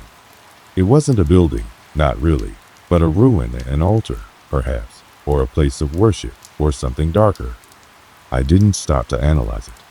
I just ran toward it, shouting for Jared and Scott to follow me, not daring to look back at the figure that was so close behind us now. We reached the clearing, and for a moment, it seemed like we had found a place of safety. But the instant we stepped into the circle of the stones, everything stopped. The growling, the footsteps, the figure, all of it stopped. I don't know what it was, but it was clear that the creature had been drawn to that stone circle, like it was a boundary it couldn't cross. But it wasn't gone. It was still there, in the woods, just beyond the edge of the clearing, waiting, watching. We didn't speak for a long time, standing there in that strange, unnatural silence. The cold had returned, but we couldn't move.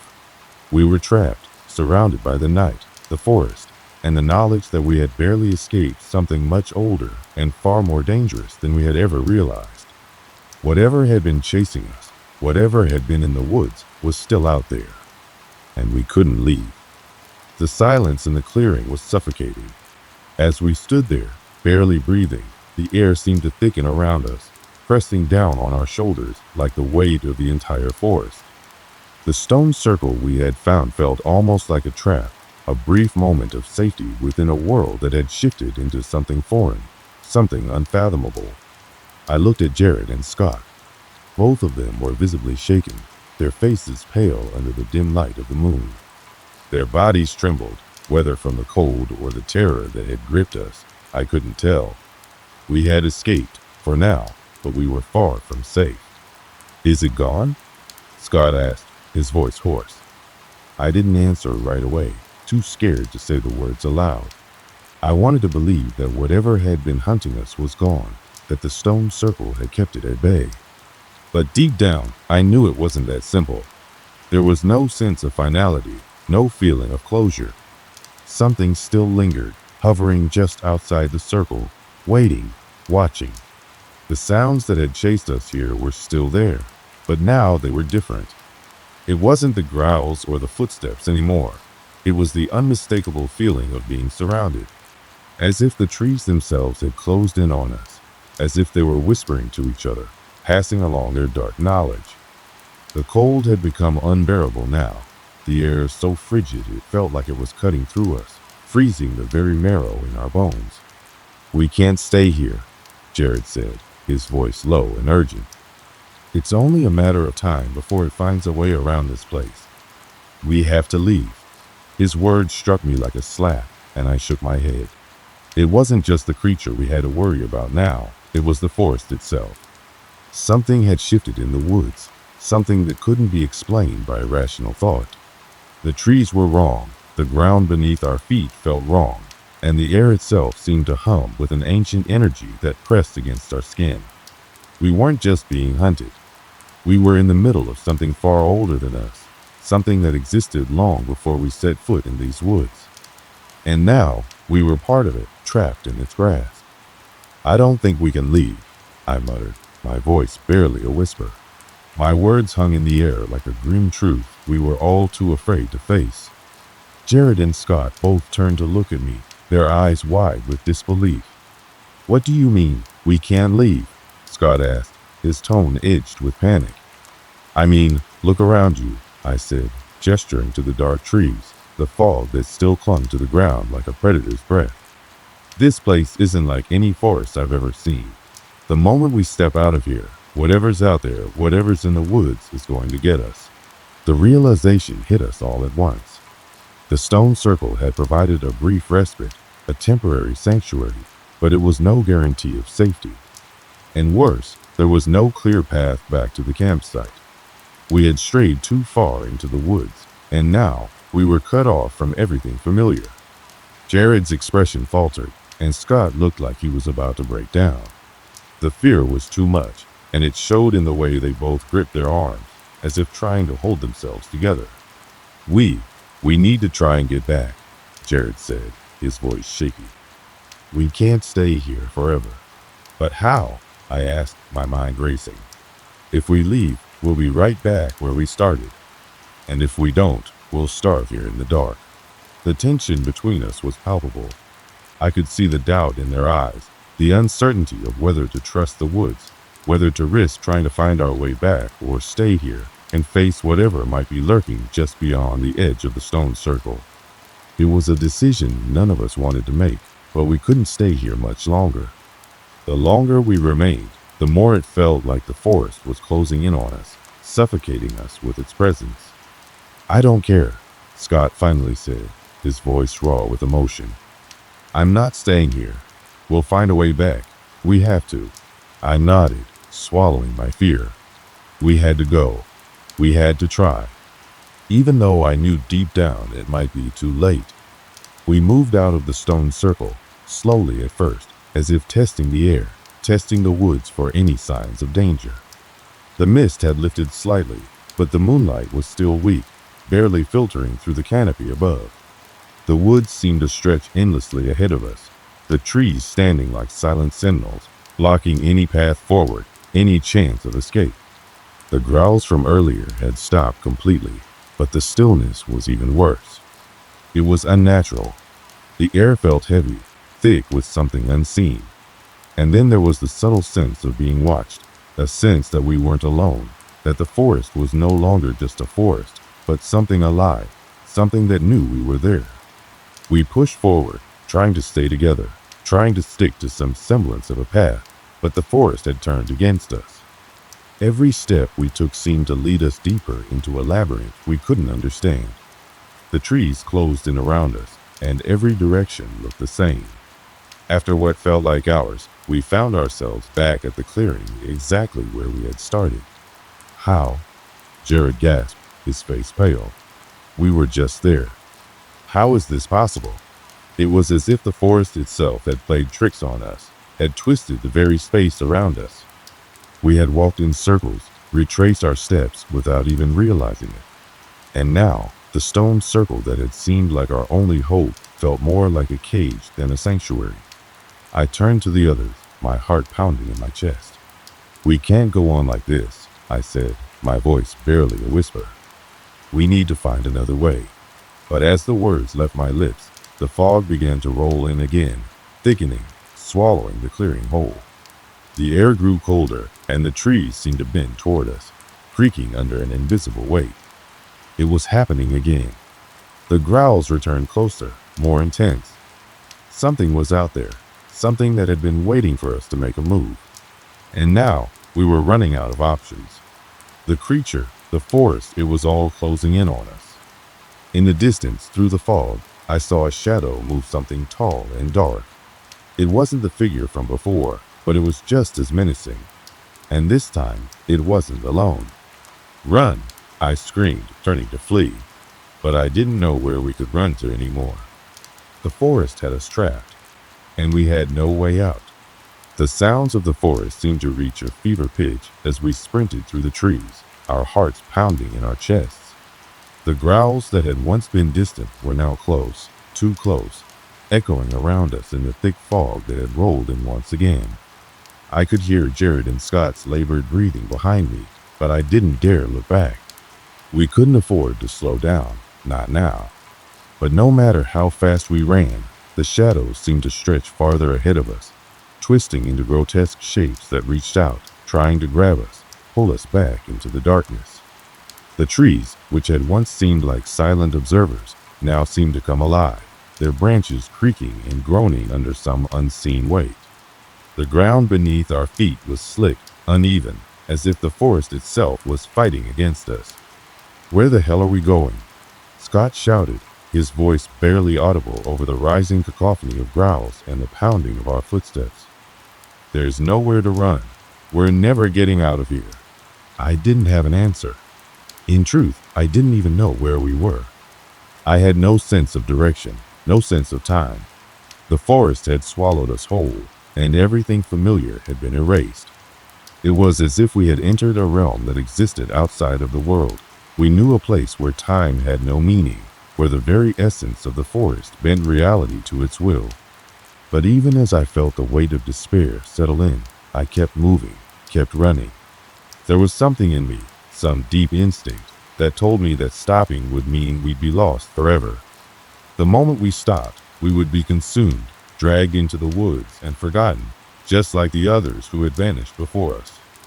And then, just as I thought I couldn't run anymore, just as my legs threatened to give out, something changed. The growls stopped. The forest fell eerily silent. I halted, gasping for breath.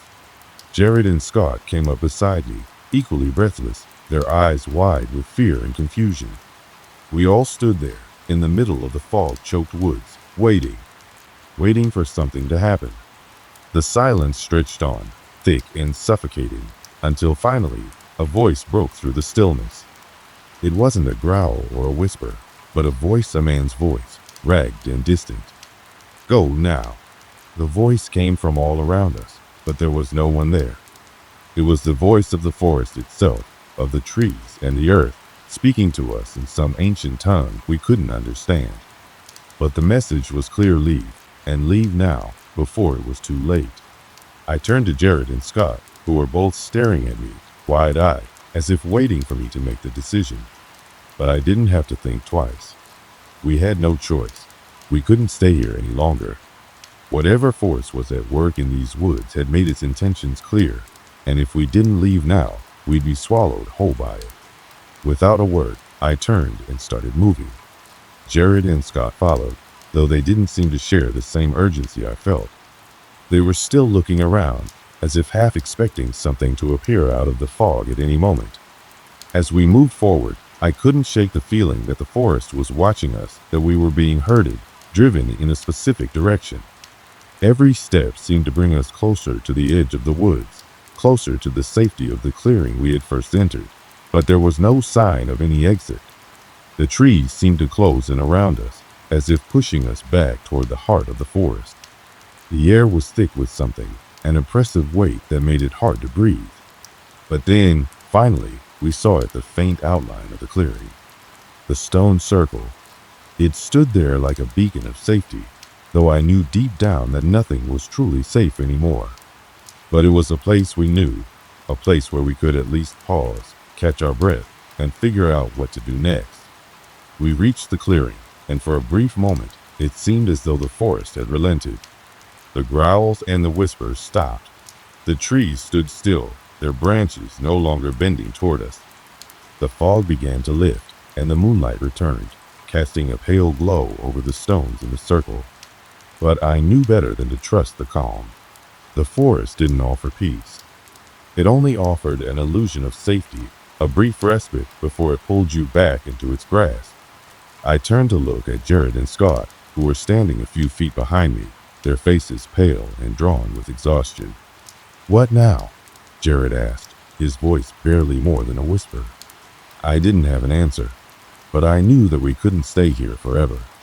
The forest had a way of making you believe that it would let you go, only to drag you back into its depths when you least expected it. It would never let you leave, not truly. I glanced at the stone circle one last time, then at the path we had followed, the path that had led us here, deeper into the woods.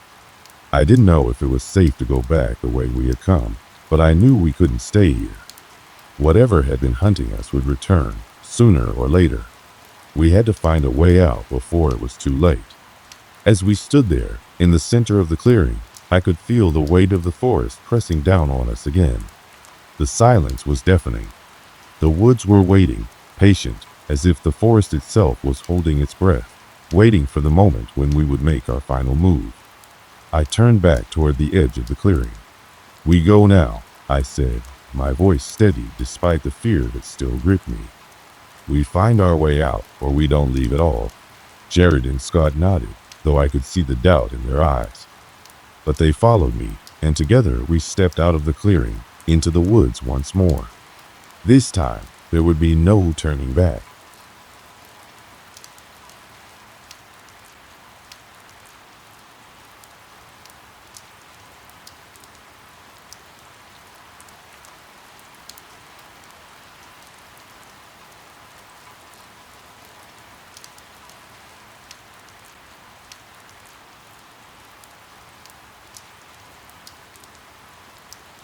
This isn't just any story.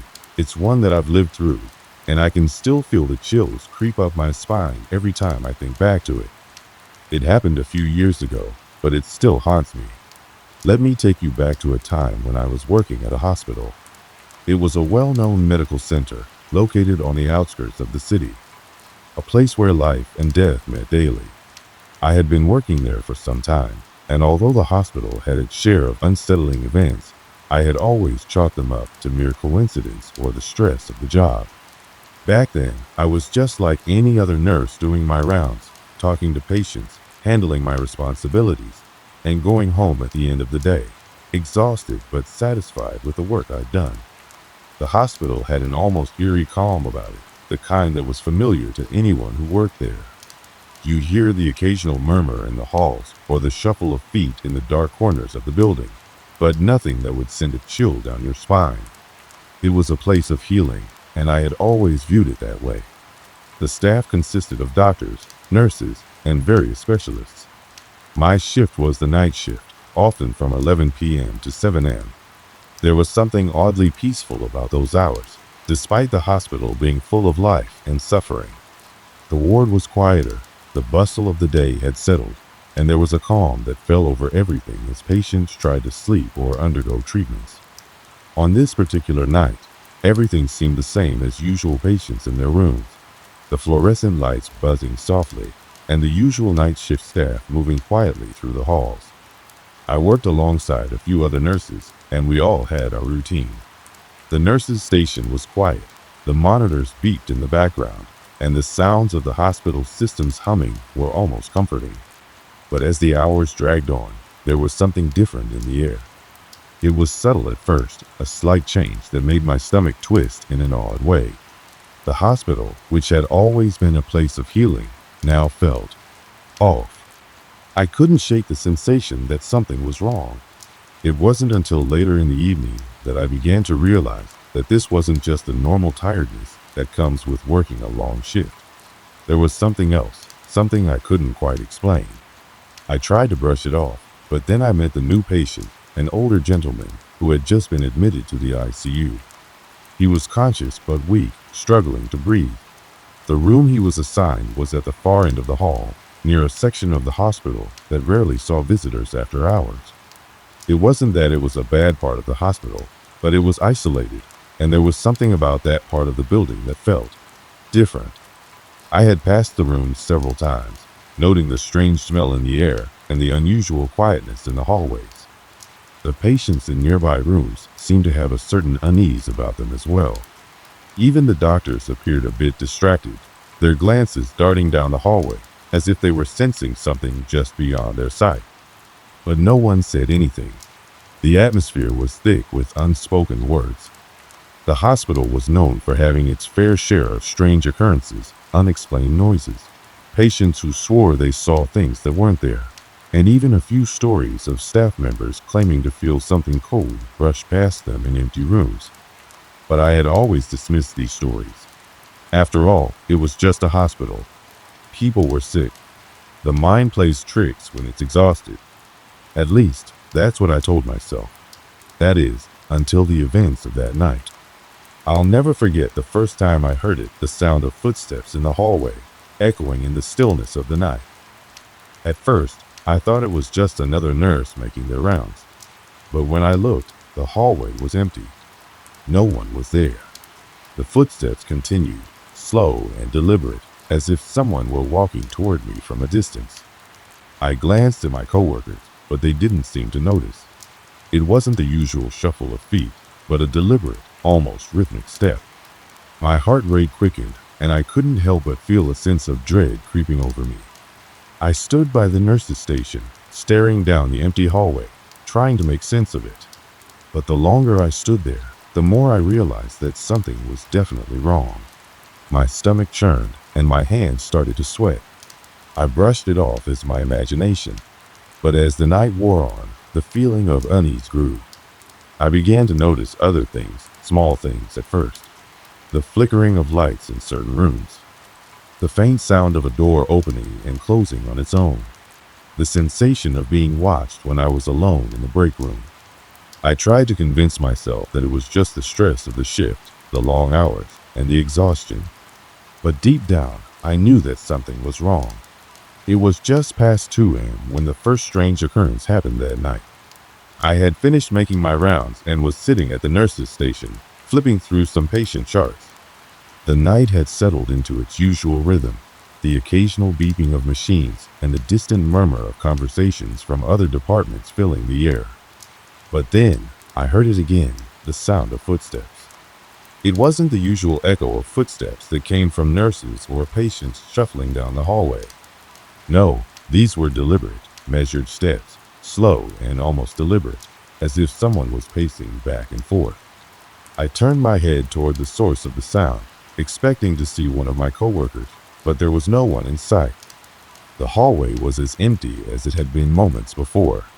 I wasn't the only one to notice. Beth, one of the other nurses working the night shift, was sitting across from me at the station. She had just finished making her rounds and was sipping her coffee when the footsteps began. At first, she didn't say anything. She simply looked up, a faint frown creasing her brow. But the sound continued. It was unnerving. We both stared at the hallway, waiting for someone to appear, but no one did. Beth, trying to brush off the unease she clearly felt, leaned back in her chair. "It's probably just a patient up and walking around," she said with a forced chuckle, her voice barely masking the edge of discomfort. She stood up and made her way toward the hallway, but when she reached the end, she stopped and looked back at me with a strange expression. "No one's there," she muttered, her eyes wide, but she quickly turned away and went back to the nurse's station. I wasn't sure what to make of it. I had worked night shifts for years, and the hospital had its quirks. Lights flickered, doors creaked, and occasionally a patient would wander off. But this was different. The footsteps weren't like the usual sounds. They had a rhythm to them, a cadence that didn't feel right. It felt almost like someone was pacing, waiting for something. We didn't speak much about it after that. Beth returned to her coffee, though her eyes kept darting toward the hallway. I tried to focus on the patient charts in front of me, but the sensation of something being wrong continued to gnaw at me. I had been on edge for a while, but now it was worse. Something was different tonight. Not long after that, I decided to check on Mr. Hamilton, the elderly man in the ICU. He had been admitted earlier that night, and his condition was serious. The team had been monitoring him closely, but he was stable for the moment. As I walked toward his room, I noticed something odd. His door was slightly ajar. That wasn't typical. The ICU rooms were supposed to remain closed unless there was a specific reason to open them. I stepped closer, unsure of what to expect, and pushed the door open. What I saw made my skin crawl. Mr. Hamilton was lying in bed, as he had been earlier, but something was off about the way he looked. His eyes were wide open, staring blankly at the ceiling. His breathing, usually slow and labored, was shallow and irregular. It wasn't the state I had left him in, and the sense of something not being right washed over me again. I stepped into the room, my heart racing.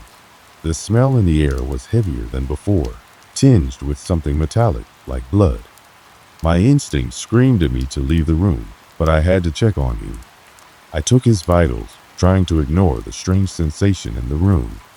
As I was adjusting his fore, I heard it again, the footsteps, closer this time. They weren't just echoes from the hallway anymore. They were right outside the door. I froze, my hand still on the fore. The footsteps stopped just outside the room. There was a stillness in the air, and for a moment, I thought I was imagining it. I glanced toward the door, but no one appeared. I turned back to Mr. Hamilton, trying to focus on the task at hand. But as I moved around the bed to check his oxygen levels, I noticed something else. His heart rate monitor, which had been steady a moment ago, started to beat erratically. The steady rhythm of his pulse was replaced with rapid spikes and drops, like he was struggling to breathe. I glanced over at the door again, but still, no one came in. I was just about to call for help when the sound of footsteps echoed down the hall, followed by a door slamming shut somewhere in the distance. I rushed to Mr. Hamilton's side, pressing the emergency button for assistance. Beth came running into the room, her eyes wide with concern. "What happened?" she asked, looking at the heart monitor, which was still showing erratic readings. "I don't know. His condition just changed. It's like something triggered it," I said, my voice shaky. We worked quickly, adjusting his oxygen mask and trying to stabilize him, but the feeling in the room remained oppressive. As we continued to work, the temperature seemed to drop, and the air around us felt thicker, almost suffocating. The lights above flickered, casting strange shadows on the walls. Beth glanced over at me, her face pale. "It feels colder in here, doesn't it?" she asked quietly. I nodded, not sure what to say. We were both aware that the room felt wrong, but we didn't voice it. The situation with Mr. Hamilton demanded our attention, but the sensation of being watched lingered in the air. The rest of the night passed in a blur, with no further signs of anything unusual, no more footsteps, no more strange occurrences. Mr. Hamilton was stable again, though the unease that had settled over the room never truly left. Neither of us spoke much for the remainder of the shift. But when I walked down that same hallway later, I couldn't shake the feeling that someone or something was following me. I checked over my shoulder more times than I cared to admit, but there was never anyone there. When the shift finally ended and I made my way home, I couldn't escape the feeling that the hospital was somehow different. The strange events of the night had left me unsettled, but there was still a part of me that tried to convince myself it was all just coincidence. After all, things like that didn't really happen, right? But deep down, I knew that whatever had happened that night was just the beginning. Something was wrong in that hospital, and I couldn't ignore it anymore. The days following that night were unsettling, to say the least. At first, I tried to rationalize what happened. The footsteps, the temperature drop, Mr. Hamilton's condition, it all seemed like strange coincidences. But the more I worked, the more I began to realize that these were no coincidences at all. Something darker, something far more sinister, was unfolding in the hospital. The first few signs were subtle, easy to dismiss. I'd be in a room, adjusting a patient's fore or checking their vitals, and the lights would flicker for a brief moment, just long enough to catch my attention, but not enough for anyone else to notice. Then came the shadows. At first, I thought it was just my imagination playing tricks on me, but I began to notice them more and more. A flicker in the corner of my vision, like something moving just beyond the light's reach, followed by the feeling of being watched. I'd turn quickly, only to find nothing there. Beth seemed to notice it too. We'd be in the break room, and the air would grow heavy, thick with a strange energy, like we weren't alone. The first time it happened, she looked over at me with wide eyes, as though she could feel it too. "Did you feel that?" she asked, her voice hushed. I didn't answer right away, afraid that acknowledging it would make it real. But I nodded. "Yeah, it's like someone's in here with us." The temperature in the hospital was always a little off.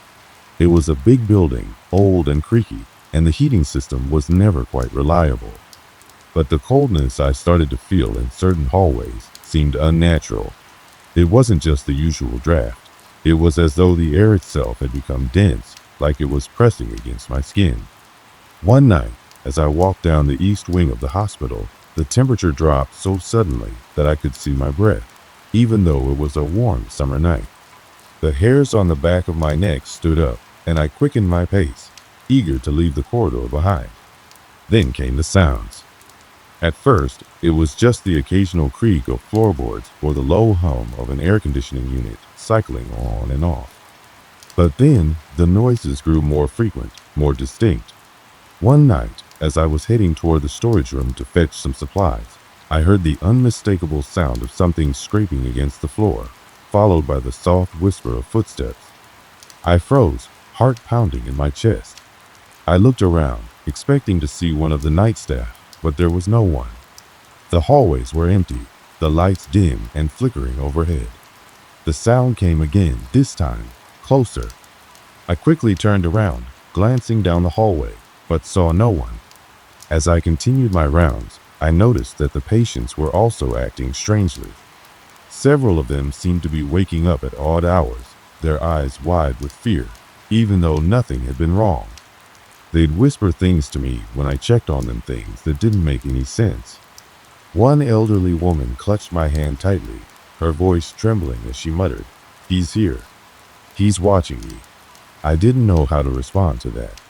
The look in her eyes was wild, and her pulse was erratic, but when I checked her vitals, everything seemed normal. Still, I couldn't shake the feeling that something was off, something was wrong.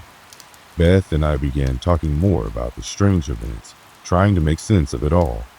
One night, as we sat in the break room during our shift, she spoke up, her voice barely above a whisper. Do you think the hospital could be haunted?" she asked, her eyes searching mine for any sign of agreement. I hesitated. The word haunted felt too final, too definite. I didn't want to acknowledge that possibility. "I don't know," I said slowly, "but something strange is definitely happening here. And I don't think it's just us." Beth nodded, looking down at her hands. "I've been hearing things. At night. Voices. And not just one or two, but a whole group.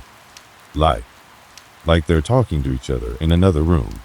I stared at her, the hair on the back of my neck prickling. "You're not the only one." We both knew we couldn't ignore it any longer. It was time to find out what was happening in the hospital. That night, after everyone else had left for the evening, we decided to investigate. We weren't sure what we were looking for, but we knew we couldn't just keep ignoring the signs. Armed with a flashlight and a sense of determination, we made our way down the east wing, where things seemed to be the strangest.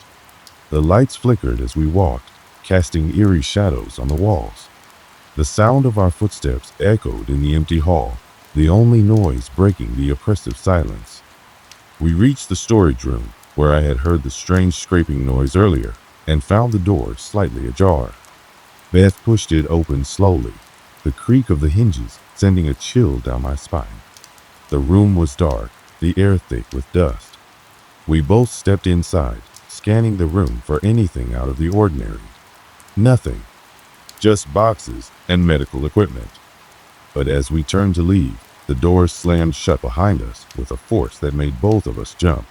We tried to open it, but it wouldn't budge. Panic set in. We banged on the door, shouting for help, but no one was there to hear us. The temperature in the room dropped even further, the cold seeping into our bones. Then came the sound, the unmistakable scraping, like something dragging along the floor. It was right behind us. I turned, flashlight trembling in my hand, and saw it, A figure standing in the far corner of the room. It was tall, hunched, with long, gangly limbs that seemed to stretch unnaturally. Its face was a blur, indistinct, as if it were made of shadow. My heart hammered in my chest, my throat tightening with fear. Beth gasped beside me, her hand gripping mine in a vice-like hold. I wanted to run, but my feet felt glued to the floor. The figure slowly moved closer, its movements jerky, like it wasn't quite in sync with the world around it. I could hear its breathing, ragged and strained, echoing in the silence. And then, just as suddenly as it had appeared, it vanished. The door flew open on its own, and we bolted out of the room, not stopping until we were back at the nurse's station, breathless and shaken. We didn't speak about it right away. We couldn't. We had seen something that defied explanation, something that couldn't be rationalized away. But we both knew one thing for sure: whatever was haunting this hospital wasn't finished yet. The days after that night were a blur. We both tried to return to our normal routines, but the events of that evening were constantly on our minds. The hospital no longer felt like the safe, sterile place it once was. Now, it felt like a prison, a place where something unseen, something malevolent, watched our every move. Beth and I became hyper-aware of everything. The flickering lights, the cold spots, the sounds, the footsteps that had once been a distant whisper, now felt like an ever-present threat, always just behind us. No one else seemed to notice, and we kept our fear hidden from the others. But we both knew what was happening was real. One night, I was alone in the ICU, checking on the patients when I heard it again, the sound of slow, deliberate footsteps. I wasn't in the mood to ignore it anymore. I knew exactly what I had to do. I grabbed a flashlight, the same one Beth and I had used during our last investigation, and made my way toward the source of the sound. It was coming from the east wing, the same area where we had encountered the shadowy figure. As I walked down the hallway, the air grew heavier. My steps were tentative, my heartbeat loud in my ears. I turned the corner, flashlight cutting through the darkness, and there it was again, the figure. This time, it wasn't just standing in the corner. It was moving toward me.